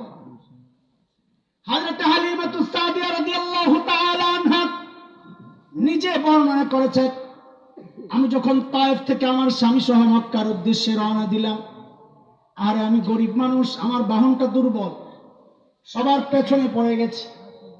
মক্কায় গিয়ে শুনি সবাই ধনী ঘরের ছেলেগুলো আগে আগে আগে নিয়ে নিছে, একটা বাচ্চা শুধু খালি, তাকে কেউ নেয় না, কারণ এতিম বাবা নাই, টাকা মিলবে না। আমি চিন্তা করলাম খালি হাতে যাওয়ার চেয়ে ওই এতিম বাচ্চাকে দেখে নেওয়া যায় কিনা। আরে বোন আমিনার ঘরে ঢুকে ওই বাচ্চার চেহারার দিকে তাকায় আর চোখ ফিরাইতে পারি না, আরে কি ছাদের টুকরা। দৌড়ে যখন বুকে জড়াইয়া নিলাম, আমার কাছে মনে হলো আমাকে জড়াইয়া ধরে রাখছে, ছাড়া দিতে পারি না। স্বামীকে যেয়ে বললাম, এই মনে হয় বড় একটা নিয়ামত পেয়ে গেছি, খালি হাতে যাওয়ার চেয়ে এতিম বাচ্চাকে নিয়ে নেই, চলে। আমি বলে, নাও, কোনো সমস্যা নেই। বলে, আমি আমার বাচ্চারে কোলে নিয়ে স্বামী আমার সামনে বাহনের মধ্যে যেই উঠলাম, অমনি বাহনটা ধপাস করে বসে পড়লো। গুতা দেই কত ভাবে, ওঠে না ওঠে না। হযরতে হালিমা বলেন, আমার একটু একটু সন্দেহ লাগা শুরু হয়েছে, কারণ ইতিমধ্যে অনেক কিছু বুঝে ফেলছি, যে মেহমান নিছি এই মেহমান জানতেন মেহমান না। বলে, আমি আমার স্বামীকে বললাম, দেখি একটু নেমে দাঁড়ান তো দেখি, আপনি দেখি। বলে, যেই না আমার স্বামী একটু নেমে দাঁড়াইছে, অমনি বাহন আবার লাফ দিয়ে উঠছে। আমি আমার স্বামীকে বললাম, দেখি আবার একটু সামনে বসেন তো দেখি। যেই না সামনে বসছে, অমনি বাহন আবার ধপাস করে বসে পড়ছে। বলে, এইবার আমার আর বুঝতে কষ্ট হয় নাই, যা বুঝার বুঝে গেছি। স্বামীকে বললাম, বুঝেছি, যে নিয়ামত পেয়েছি আল্লাহ চান না ওই নিয়ামতকে আপনি পিঠ দিয়া বসেন, যায় পিছনে বসেন তো দেখি। হযরত হালিমা বলেন, যেই না আমার স্বামী পেছনে যায় বসলো, অমনি বাহনটা লাফ দিয়ে উঠে এবার সবার আগে আগে দৌড়ায়। হেরে দোস্ত, খেয়াল করো, আমার দ্বিতীয় ইঞ্জেকশন আমি সংক্ষেপে দৌড়াইছি। আল্লাহ তাআলা দুনিয়াবাসীকে দেখায় দিয়েছেন, মানুষ দেখো, আমার নবী, আমার প্রিয় হাবিব এখনো ছোট শিশু, দুধের বাচ্চা। তাতেও কি আমি আমার হাবিবের দুধ মা, আপন বাবা, দুধ বাবা, তাকে পর্যন্ত পিঠ দিয়া বসতে দেই নাই, পেছনে যায় বসো, বেয়াদবি করবা না। আরে মুসলমান, পুরা কপাল। নবুয়ত পাওয়ার পর, এত এত ত্যাগ স্বীকার করার পর, মুসলমানদের এই জমিনে নবীর ইজ্জত নিয়ে কুলাঙ্গাররা ছিনিমিনি খেলে, তুমি মুখে কষ্টিপ লাগায় বসে থাকো। যেই না আলেমরা প্রতিবাদ ওঠায়, তুমি তাদের বিরুদ্ধে অবস্থান নাও, জঙ্গি বলো, হেফাজতি বলে গালি দাও, কিনা? হায় হায় হায়, হেফাজতি বলে তুমি যে গালি দাও, তুমি কারে গালি দিলা? এই হেফাজতি মানে কি? নবীর ইজ্জত হেফাজত। এটা যদি গালি হিসাবে হয়, খোদার কসম ঈমান চলে যাবে। মুফতি সাহেব, খোদার কসম খাওয়া বললাম, ঈমান চলে যাবে। হেরে মুসলমান, ঈমানদাররা তো ক্ষমতা থেকে কাউকে নামাতে চায় না, কারো ক্ষমতায় ওঠার সিঁড়িও আমরা হতে চাই না। ক্ষমতার হালুয়ার ভাগ বটোয়ারা তোমরাই কইরা খাও, আমগো লাগবে না। আমরা ঈমানদারদের একটাই প্রাণের দাবি, তুমি তোমার বাবাকে যতটা ভালোবাসো, আমি আমার নবীকে তার চেয়ে বহু গুণ বেশি ভালোবাসি। এটা আমার ঈমান। এটা কি? নাইলে আল্লাহর আযাব আসবে, নাইলে আল্লাহ নিজেই বলেছেন, কুল ইন কানা আবাউকুম ওয়া আবনাউকুম ওয়া আজওয়াজুকুম ওয়া আশীরাতুকুম ওয়া আমওয়ালুন ইকতারাফতুমুহা وتجارة تخشون كسادها ومساكن ترضونها أحب إليكم من الله ورسوله وجهاد في سبيله। বলে, 8টা বিষয়ের উপর যদি 3টা বিষয়কে প্রাধান্য দিতে না পারো, আল্লাহ, আল্লাহ রাসূল, জিহাদ ফি সাবিলিল্লাহ, ফাতারাব্বাসু হাত্তা ইয়াতি আল্লাহু বিআমরি, আল্লাহর আযাবের অপেক্ষা করো। আমরা আল্লাহর আযাবকে ভয় পাই, সেই জন্য নিজের জীবনের কোনো চিন্তা করি না, নিজের জীবনকে তুচ্ছ করে আমরা একটাই আন্দোলন করি, একটাই দাবি জানাই, সব বরদাস্ত করা হবে। এই জমিনে আমার নবীর বেইজ্জতি বরদাস্ত করা হবে না। দুনিয়ার সব বেয়াদবদের বিচার হয়, বাবাকে গালি দিলে বিচার হয়, স্বামীকে গালি দিলে বিচার হয়, নেত্রীকে গালি দিলে বিচার হয়। আমার নবীকে যে কুলাঙ্গার গালি দিবে তারও বিচার করতে হবে। বিচার একটাই, মালিক যা বলেছেন সূরা তওবা আয়াত 12, ফাকাতিলু আইম্মাতাল কুফর। আমরা একটাই বিচার চাই, আল্লাহর নবীকে যে কুলাঙ্গার গালি দিবে, দিনকে নিয়ে যে তাচ্ছিল্য করবে, দাড়ি টুপি নিয়ে যে তাচ্ছিল্য করবে, তার একটাই বিচার চাই, মৃত্যুদণ্ড দিতে হবে।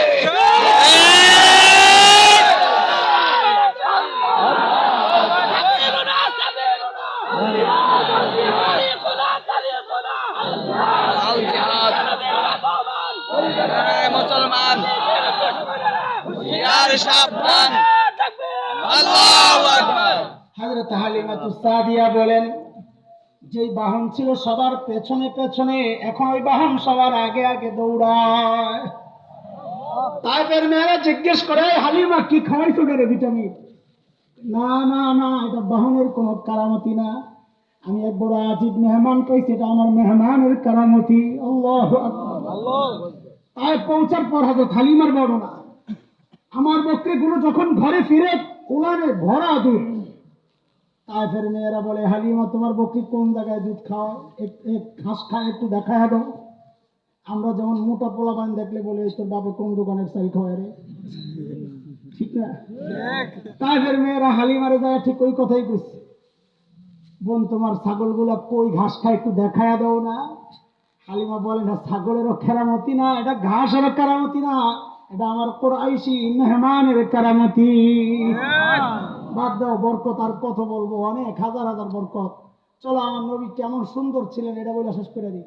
ইঞ্জেকশন রয়ে গেছে, আখেরি দিব ইনশাআল্লাহ। কত সুন্দর ছিলেন আমার নবী, আল্লাহু আকবার। হযরত হালিমাতুস সাদিয়ার ছোট্ট একটা মেয়ে ছিল, সীমা। কি নাম? ওই মেয়ে বকরি টকরি চড়ায়, ঘরে আর কাজের লোক নাই।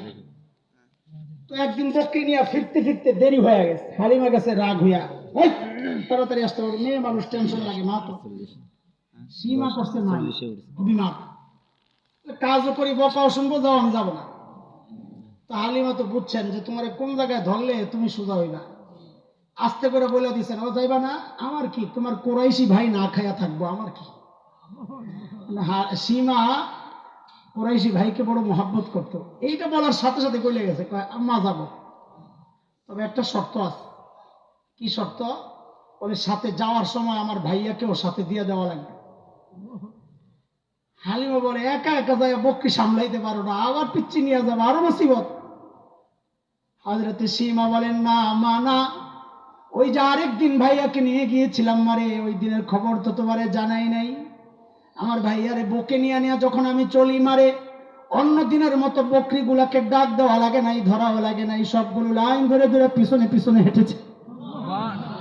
ময়দানে গিয়া মারে, আমি আমার ভাইয়ার চেহারার দিকে তাকায় রয়েছি, আরে কি সুন্দর চেহারা, মা কখন দিন শেষ হয়ে গেছে আমার খবর নেই। অন্ধকারে অন্ধকারে একটু ভাব দেখে ভিতরে ভয় ঢুকছে, যাহারে আমার বকরিগুলো না জানি হারায় গেছে। ও মা, এই টেনশন নিয়ে যেই না মাথা উঠাইছি, কি দেখছি মা জানো? আমি যেমন আমার ভাইয়ার চেহারার দিকে তাকায় রয়েছি, সবগুলো বকরি চারদিক থেকে লাইন ধরে এমনি আমার ভাইয়াকে দেখতেছে। সুন্দর ছিলেন আমার নবী, সুবহানাল্লাহ। আম্মা জান আয়েশা বলেন, আরে মিশরের মেয়েরা হযরত ইউসুফ আলাইহিস সালাতু ওয়াস সালামকে দেখে হাতের আঙ্গুলগুলো কেটেছিল না? সূরা ইউসুফে আসছে না, ওয়াকাত্তানা আইদিয়াহুম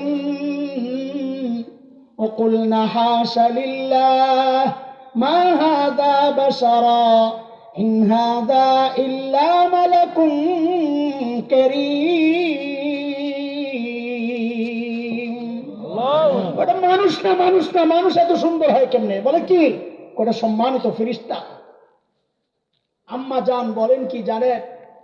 বলে মিশরের মেয়েরা যদি আমার হাবিবকে দেখতো, তো ওই ছুরি দিয়ে আঙ্গুল কাটতো না, নিজেদের কলিজাগুলো টুকরা টুকরা করতো। আরে কলিজা টুকরা করতো তো আমিও রাজি, দেখা না না দেখা। তুমি রাজি না? যদি এই অফার করা হয়, এই তোর নবীরে গালি দেওয়া হবে না, সত্য আছে। বলে কি?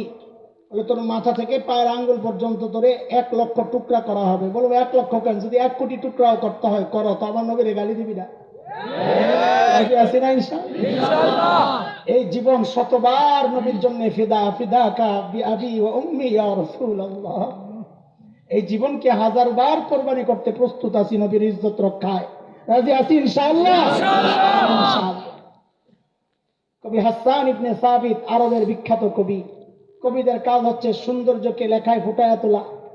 নবীর চেহারার দিকে তাকায় তাকায় কবিতা লিখতেছেন। আরে কি সুন্দর, কি লিখবো আমি, লেখাই তো আসে না। তো কবি হাসান ইবনে সাবিত লিখতেছেন, ওয়া আহসানু মিনকা লাম তারা কত عيني وأجمل منك لم تلد النساء خلقت مبرأ من كل عيب كأنك قد خلقت كما تشاء أي মালিক ওগো হাবিব আমার আপনার চেয়ে সুন্দর এই চোখ কোনোদিন কাউকে দেখে নাই কোন মা আপনার চেয়ে সুন্দর কাউকে জন্ম দেয় নাই আমার কাছে মনে হয় কি জানেন আপনি যেমনটা চেয়েছেন কামা তাশা আপনি যেমনটা চেয়েছেন আল্লাহ ঠিক ওইভাবে আপনাকে ত্রুটি মুক্ত করে দুনিয়ায় পাঠাইছে শেষ ওই এক কবি বলেছেন যে এই কথা আমি ওই কথা বইলা শেষ করতেছি সেটা হচ্ছে কবি নবীর শান লিখতে যায় থুর এটা আমার কাজ না কারো পক্ষেই সম্ভব না আমার নবীর শান এত বিশাল মান এত উঁচা যে কারো পক্ষেই এটা বর্ণনা করা এই কেউ উঠবে না আমার ইঞ্জেকশন রয়ে গেছে রে আসলটাই তো রয়ে গেছে এই সারাক্ষণ যা বলছি তার মূল কথাই তো রয়ে গেছে আরে খুদা কারে বুঝাবো ঠিক আছে আর উঠবে না একটা উঠলে এটা ধরে যাতা দিয়ে বলবি যে ইঞ্জেকশন লয়ে জানাইলে ভাইরাস ছড়াবি তুই তো কবি আত্মসমর্পণ করেছেন বলে আমার পক্ষে সম্ভব না তবে শেষ একটা কথা লেখা যায় বলে কি বলে আল্লাহর পর সবচেয়ে মর্যাদা আপনারই এটাই শেষ কথা ইয়া সাহিবাল জামালি ইয়া সাইয়্যিদাল বাশার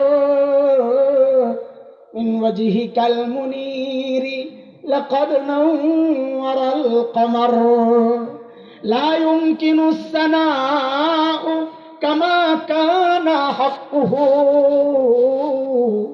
بعد از خدا بزرگ توই কিসসা মুখতাসার ও সৌন্দর্যের বরপুত্র মানুষের নেতা শুনেন আপনার সৌন্দর্য আমি কি বর্ণনা করব আপনার চেহারার দিকে তাকাইলে মনে হয় ওই চাঁদ আপনার চেহারার একটু আলো পায় আলোকিত হচ্ছে লা ইউমকিনুস সানাউ কামা কানা হাক্কুহু আপনার যথাযথ প্রশংসা কারো পক্ষেই সম্ভব না শেষ একটা কথা বলে যাই এটাই আমার চূড়ান্ত কথা আল্লাহর পরে সবচেয়ে বেশি মর্যাদা আপনার কথা বুঝে আসছে এই পর্যন্ত যা বলছি নবীর শ্রেষ্ঠত্ব কিছু বুঝে আসছে আরে বুঝে আসছে এতক্ষণ কেন বলছি এই কথা এই আখিরি ইনজেকশন এই সব কথার আখিরি ইনজেকশন শোন খেয়াল করে দুইটা উদাহরণ দিলে ভালো বোঝা হবে ইনশাআল্লাহ এক নাম্বার উদাহরণ এখন যারা সচেতন গ্রাহক সচেতন এরা ফার্মেসিতে গিয়ে ওষুধ কেনার সময় কি দেখে বলেন তো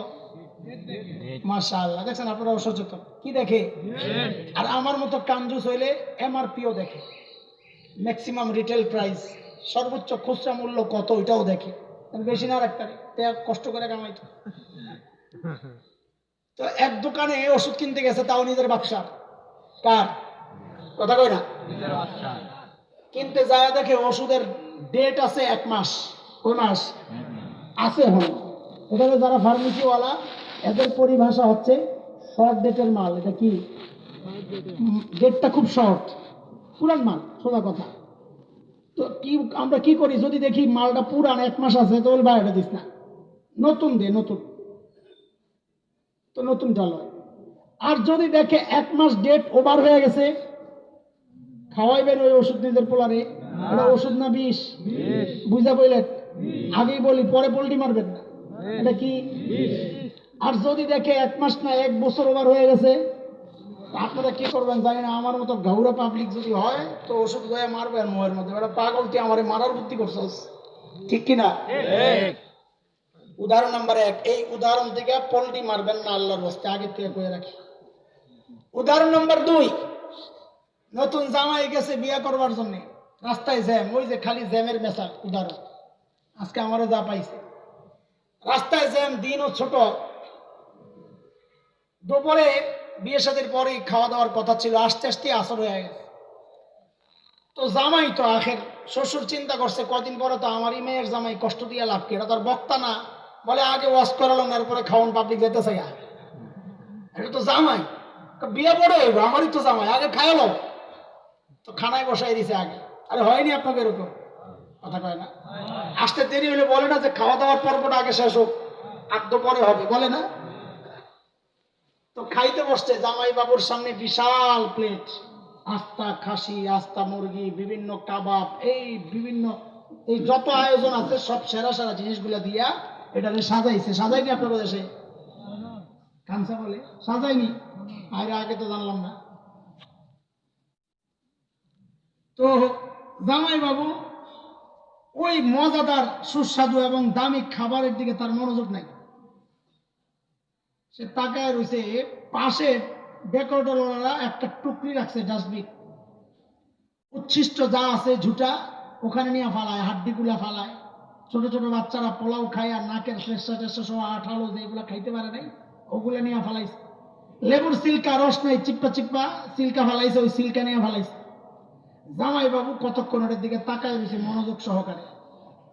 হঠাৎ লাভ দিয়ে উঠছে, ওইটা যাইয়া ওই টুকরির সামনে বসতে যায়, খুব জোর আসন দিয়া গর্বের সাথে যাইয়া বসছে। বৈশা একটা রানের হাড্ডি লইছে, লইয়া ওই পোলাও ময়লা এটারে মুখে দেয় আর হাড্ডিটারে চাবানি দেয়। লেবুর সিল্কা রস তো নাই, সিল্কারে কামড় দিয়ে খুব গর্বের সাথে চাবায়া চাবায়া খাইতেছে। শ্বশুর মিয়া দূর থেকে এই দৃশ্য দেখছে, হায় আল্লাহ কি অবস্থা, এটা কার কাছে মাইয়া বিয়ে দেবো? এটা সুস্থ না পাগল? কথা কও, এই জামাই সুস্থ না পাগল? পোল্ট্রি মারবি না আল্লাহর রাস্তে, বুঝতে শুনে কর, আর চুপ থাক আর নয় সত্যটা বল। এই জামাই সুস্থ না পাগল?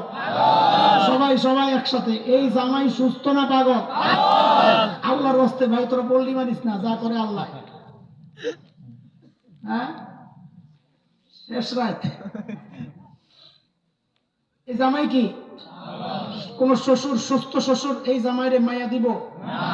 ঘটকরে ডাক দিয়েছে, পয়সা দিয়ে আয়। ঘটক মনে করছে বিলটা বুঝি খাওয়ানোর আগেই পাইব, নেহার রোমের মধ্যে আটকায় লাগাইছে বাড়ি। পাগল হয়ে এসে বিয়া করাইতে, জামাইরে বাঁধছে, সব আত্মীয় স্বজন বাঁধছে। বলেন এই জামাই সুস্থ না পাগল? যে ভালো খাবার রাইখা ওই ঝুটা খাইতে যায়, এটা সুস্থ জামাই না, এটা কি পাগল? তো বুঝা গেল এই জায়গায়ও পাগলের অভাব নাই, এই জায়গায়ও পাগলের। রাগ করিস না তোর, আমি আগে বসি পোল্ট্রি মারিস না আল্লাহর রাস্তে। এই জায়গায়ও বুঝো বুঝো, খেয়াল করো, এই জায়গায়ও কেন কেন বলে আল্লাহ তাআলা এইরকম শ্রেষ্ঠ নবী, এই যে এতক্ষণ বুঝাইলাম, এইরকম শ্রেষ্ঠ নবী দিয়া এত সুন্দর আখলাকওয়ালা নবী, উত্তম চরিত্রওয়ালা নবী বলেছেন, আল্লাহ বলেছেন ওয়াইন্নাকা লাআলা খুলুকিন আযীম, সবচাইতে উত্তম চরিত্রের উপর আপনি আছেন। লাকাদ কানা লাকুম ফি রাসূলিল্লাহি উসওয়াতুন হাসানাহ, তোমাদের রাসূলের মধ্যে তোমাদের জন্য উত্তম নমুনা। এইরকম সুন্দর আখলাকওয়ালা নবী তোমাকে আল্লাহ দিবেন। ওই নবীর আখলাক আর চরিত্র আর জীবন বিধান তোমার সামনে সাজানো, তুমি এই সাজানো সুন্দর দামি বিধানগুলা, দামি আখলাকগুলা বাদ দিয়া তুমি তাকায় রইছো ওই যে উচ্ছিষ্ট 1 বছর আগের ওষুধ খাইতে চাও না, 20-1500 বছর আগে খ্রিস্ট ধর্মের ডেট এক্সপায়ার হয়ে গেছে, ওই ঔষধ তুমি তোমার সন্তানকে খাওয়াও, বিবিকে খাওয়াও। ওই যে সামনে এত সুন্দর দামি খাবার, এইটা পছন্দ না, তোমার কাছে পছন্দ ভারতের সিনেমার নায়িকাদের পোশাক, তাদের বিয়ের প্রোগ্রামগুলো তোমার পছন্দ, সিরিয়ালের প্রোগ্রামগুলো তোমার পছন্দ, নাস্তিক মুরতাদদের পোশাক তোমার পছন্দ, ইহুদি নাসারা খ্রিস্টানদের পোশাক তোমার পছন্দ। তোমার মুখটারে তুমি নাসারার মতো বানাইছো, খ্রিস্টানের মতো বানাইছো, ইহুদির মতো বানাইছো, মুশরিকের মতো বানাইছো। খোদার কসম, খোদার কসম, তুমি অসুস্থ না, তুমি অসুস্থ না, তুমি আস্তে একটা পাগল, আস্তে একটা।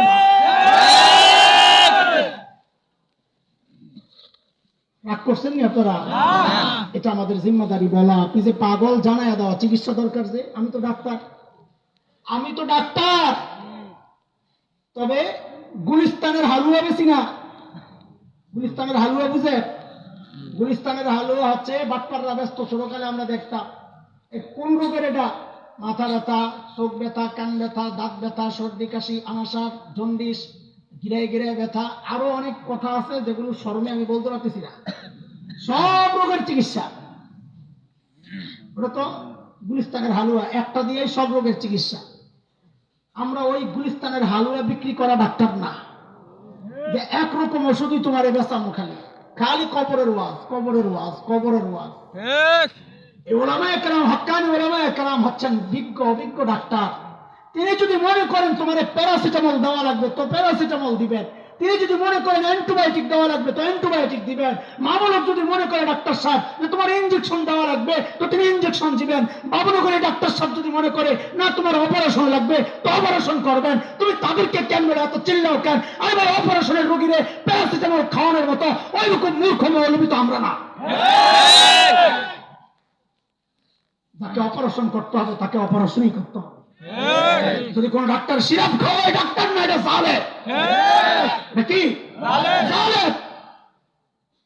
হাতুড়ে ডাক্তার চিনো? হাতুড়ে ডাক্তার বিপদের সময়, ডিকশনারিতে যেটা লেখা আছে, বিপদের সময় হাতড়াইয়া পায় না যে কি করিবে সে। এর নাম কি? হাতুড়ে ডাক্তার। বিপদের সময় হাত তাড়াইয়া পায় না যে কি করিবে। এই মৌলবীরা ওই হাতুড়ে ডাক্তার না, তারা যখন যেই ডাক্তার যেই চিকিৎসা দেওয়া দরকার ওইটাই দেয়। তোমার চোখের পানি ফালাইয়া বোঝানো দরকার তো তোমার ওই সিরাপ, মিষ্টি সিরাপই খাওয়াবে। তোমার একটু হালকা ধমক দিয়া যদি অ্যান্টিবায়োটিক খাওয়ানো দরকার হয় সে অ্যান্টিবায়োটিকই খাওয়াবে। আর যদি সার্জনের কাছে যাও, মামুল হক সাহেব বলেছেন কয়েকদিন আগে এক জায়গায়, আমারে আপনারা কি জন্য প্যারাসিটামলের ডাক্তার মনে করেন? আমি তো সার্জন। সার্জনরে দাওয়াতের উসুল শোনায় লাভ নাই। আমি দাওয়াতের মেহনত করতেছি না, আমি তো উম্মাহকে জাগানোর মেহনত করতেছি। একটার সাথে আরেকটারে কেন করে মিশায়া দেয়? খালি নসিহত। একটু আস্তে কথা না, একটু আস্তে কথা। বেড়া আস্তে তো তুই কইতেছস, আস্তে তুই কইতেছস না তো তোর কথা শোনে না। তুই শোনা, ঠিক আছে আমরা চুপ হয়ে গেলাম, তুই শোনা। তোরা নরম নরম কথা বইলা শোনা যে বাংলাদেশ থেকে সব মূর্তি নামাম, শোনা। আমরা কত কথা কব না, কসম আল্লাহ। তোমরা নরম সুরে যায় দাওয়াত দিয়া বুঝাও যে হ্যাঁ সব মূর্তি নামাম। দেখি শুনিনি? আল্লাহ এটা জানেন ভালো করে। যাই নাই বলছেন ওয়ালিয়াজিদু ফীকুম গিলজা। সব জায়গায় মিনমিন চলে না। মিনমিন চললে জিহাদ করা যেত না। কথা আল্লাহ সহি বুঝদান করে। শেষ কথা, আমার শেষ একটা আরজি করে আমি বয়ান শেষ করব। এই যে সামনে এত দামি দামি খাবার, একটু খাইতে মন চায় না? একটু জামাই বাবু টেনশনে শেষ, খাইতে পারে না। জামাইরা তো খাইতে পারে না, এত ডরে শেষ। মাইয়া তো 2 দিন আগের থেকে খানা বন্ধ, জামাই তো শ্বশুর বাড়ি জায়গা খাইতে পারে না। টেনশন, এটা অজানা একটা আশঙ্কা কাজ করে। তো তখন বলে এই একটু খা, একটু খা, অন্তত বুঝা যে খাইছস, রাগ করে অবস্থায়। তো আমি আপনাকে বলি ভাই একটা গোষ্ঠীর টুকরা তো অন্তত খান। কথা কর। যারা সব খায় এবার কোনো কথা নাই, যারা একেবারেই খাইতে চায় না ওই জামাইরে বলতেছি ভাই তুই একটা গোষ্ঠীর টুকরা খাইয়া অন্তত শ্বশুর বাড়ির ওদেরকে জানান দে যে আমি পাগল না, আমি সুস্থ। কয় টুকরা? আরে কয় টুকরা? কথা বলে। জলদি মারবি না তো? সত্যি কথা। হাত উঠায় আল্লাহু আকবার। জলদি মারবি না তো? আমার হাত। রাসূলের অসংখ্য আখলাক আর চরিত্র আর সুন্নাহ থেকে আমি একটা টুকরা চাইছি তোর কাছে। ও ভাই যার দাড়ি নাই, একজন আল্লাহর বান্দা দাঁড়ায় কো যে আমি খাইলাম নবীর সুন্নাত থেকে একটা টুকরা, এই জিন্দেগি তার কোনোদিন দাড়ি থাক দিন। দাঁড়াও একজন, আল্লাহু আকবার। যার দাড়ি আছে সে না, যার দাড়ি নাই সে দাঁড়াবে। মারহাবা, আল্লাহু আকবার, আল্লাহু আকবার। দাঁড়াও নবীর উম্মতেরা, দাঁড়াও। সুস্থ নবীর উম্মতেরা দাঁড়াও, আল্লাহু আকবার। দাঁড়াও, আরো দাঁড়াও, আরো দাঁড়াও। এই যারা আছে মাদ্রাসার ছাত্র না, যারা আছে সে না, মাদ্রাসার ছাত্র না, যারা আছে সে না, যার দাড়ি নাই কাটতেছে এতদিন, এখন থেকে ওয়াদা করবে আর কোনোদিন দাড়ি কাটবো না ইনশাআল্লাহ। দাঁড়াও, এই কোন থেকে একজন দাঁড়ায় নাই, সব দাঁড়ায় রয়েছে কি ওয়াদাওয়ালা পার্টি। আপনারা কি রাখবেন ইনশাআল্লাহ? আরে ইনশাআল্লাহ তো বলেন মিয়া, হ্যাঁ ইনশাআল্লাহ। ইনশাআল্লাহ এই দাড়ি সহই নবীর সামনে হাজির হবো ইনশাআল্লাহ। এটা নবীর সুরত। এটা কি এই সুরতের অনেক দাম, সুরতের অনেক দাম। বসো বসো। খাজা আজিজুল হাসান মজজুব রহমতুল্লাহ আলাইহি, হাকিমুল উম্মতের বড় খলিফা। লোকেরা জিজ্ঞেস করেছে হযরত আল্লাহর সামনে আপনি কি আমল পেশ করবেন? মতলব হইল দেখবে খাজা কোন কোন আমল পেশ করবো বলে, তো ওই আমল এরা করবে। নিশ্চয়ই আমলগুলো দামি। তো খাজা তো আমাদের মতো না, আমরা আমল করি কম, ভাবি অনেক কিছু করছি। বড়রা আমল করতেন অনেক, ভাবতেন কিছুই করি নাই। খাজা আজিজুল হাসান মজজুব কি বলে? বলে আমি আল্লাহর সামনে আমার দাড়িগুলো এমনি ধরবো। এই খেয়াল করো সুরতের কত দাম দেখো। বলে আমি আমার দাড়িগুলো এমনি মালিকের সামনে ধরবো আর বলবো তেরে মাহবুব কি আরব সবাহত লে কর আয়া হুঁ, हकीकत तो इसको कर दे मैं सूरत लेकर आया हूँ। মালিক তোমার হাবিবের সুরতটা ধইরা আসছে, এটাই আমার পুঁজি। আমি জানি আমারটা নকল, তোমার হাবিবেরটা আসল। তা আমিও চাই আমারটাকে আসল হিসাবে তুমি কবুল করে নাও। সুরতের কত দাম, শেষ কথা। এক মায়ের কাছে মৃত সন্তানের ছবি, আর এক কলিজার টুকরা সন্তান। মা ওই ছবিকে ঠোঁটে লাগায়, চোখে লাগায়, কপালে লাগায়। একজন বলে, এত কষ্ট পাওয়ার দরকার কি, ছবিটা পড়ে ফেলো, ছবিটা পড়ে ফেলো। মা বলে, এই বলে কেটা, আমার কলিজার টুকরার ছবি দেখে দেখে আমি শান্তি পাই। বলো তো, মা এই ছেলের চোখ বানাইছে, কান বানাইছে, আরে নাক চুল কিছু বানাইছে? এই ছবির মধ্যে গোশত আছে, হাড্ডি আছে? কিচ্ছু নাই, শুধু দেখতে ছেলের ছবিটা, তাই না? তাতে মা এটা পোড়াইতে রাজি না। তাইলে ও দোস্ত, এটাই আমরা যারা দাড়িওয়ালা আমাদের এটাই অনেক বড় আশা যে ইনশাআল্লাহ ইনশাআল্লাহ আমরা যারা নবীর সুরতওয়ালা, মা তার সন্তানকে যতটা মহাব্বত করে আল্লাহ তার হাবিবকে তার চেয়ে 100 কোটি গুণ বেশি মহাব্বত করেন। আমরা যারা নবীর সুরতওয়ালা, আমরাও আশাবাদী নবীর সুরতওয়ালারা আল্লাহ নবীর মহাব্বতের কারণে সুরতওয়ালাদেরকেও জাহান্নামের আগুনে পোড়াবেন না ইনশাআল্লাহ। ইনশাআল্লাহ ইনশাআল্লাহ। সুরত তো ধরো, সিরত আইসা পড়বে ইনশাআল্লাহ। সুরত তো ধরো, সিরত আইসা পড়বে ইনশাআল্লাহ তাআলা। সুরত ধরো ইনশাআল্লাহ, ভিতরে আল্লাহ বানাইয়া দিবেন ইনশাআল্লাহ তাআলা। আল্লাহ তাআলা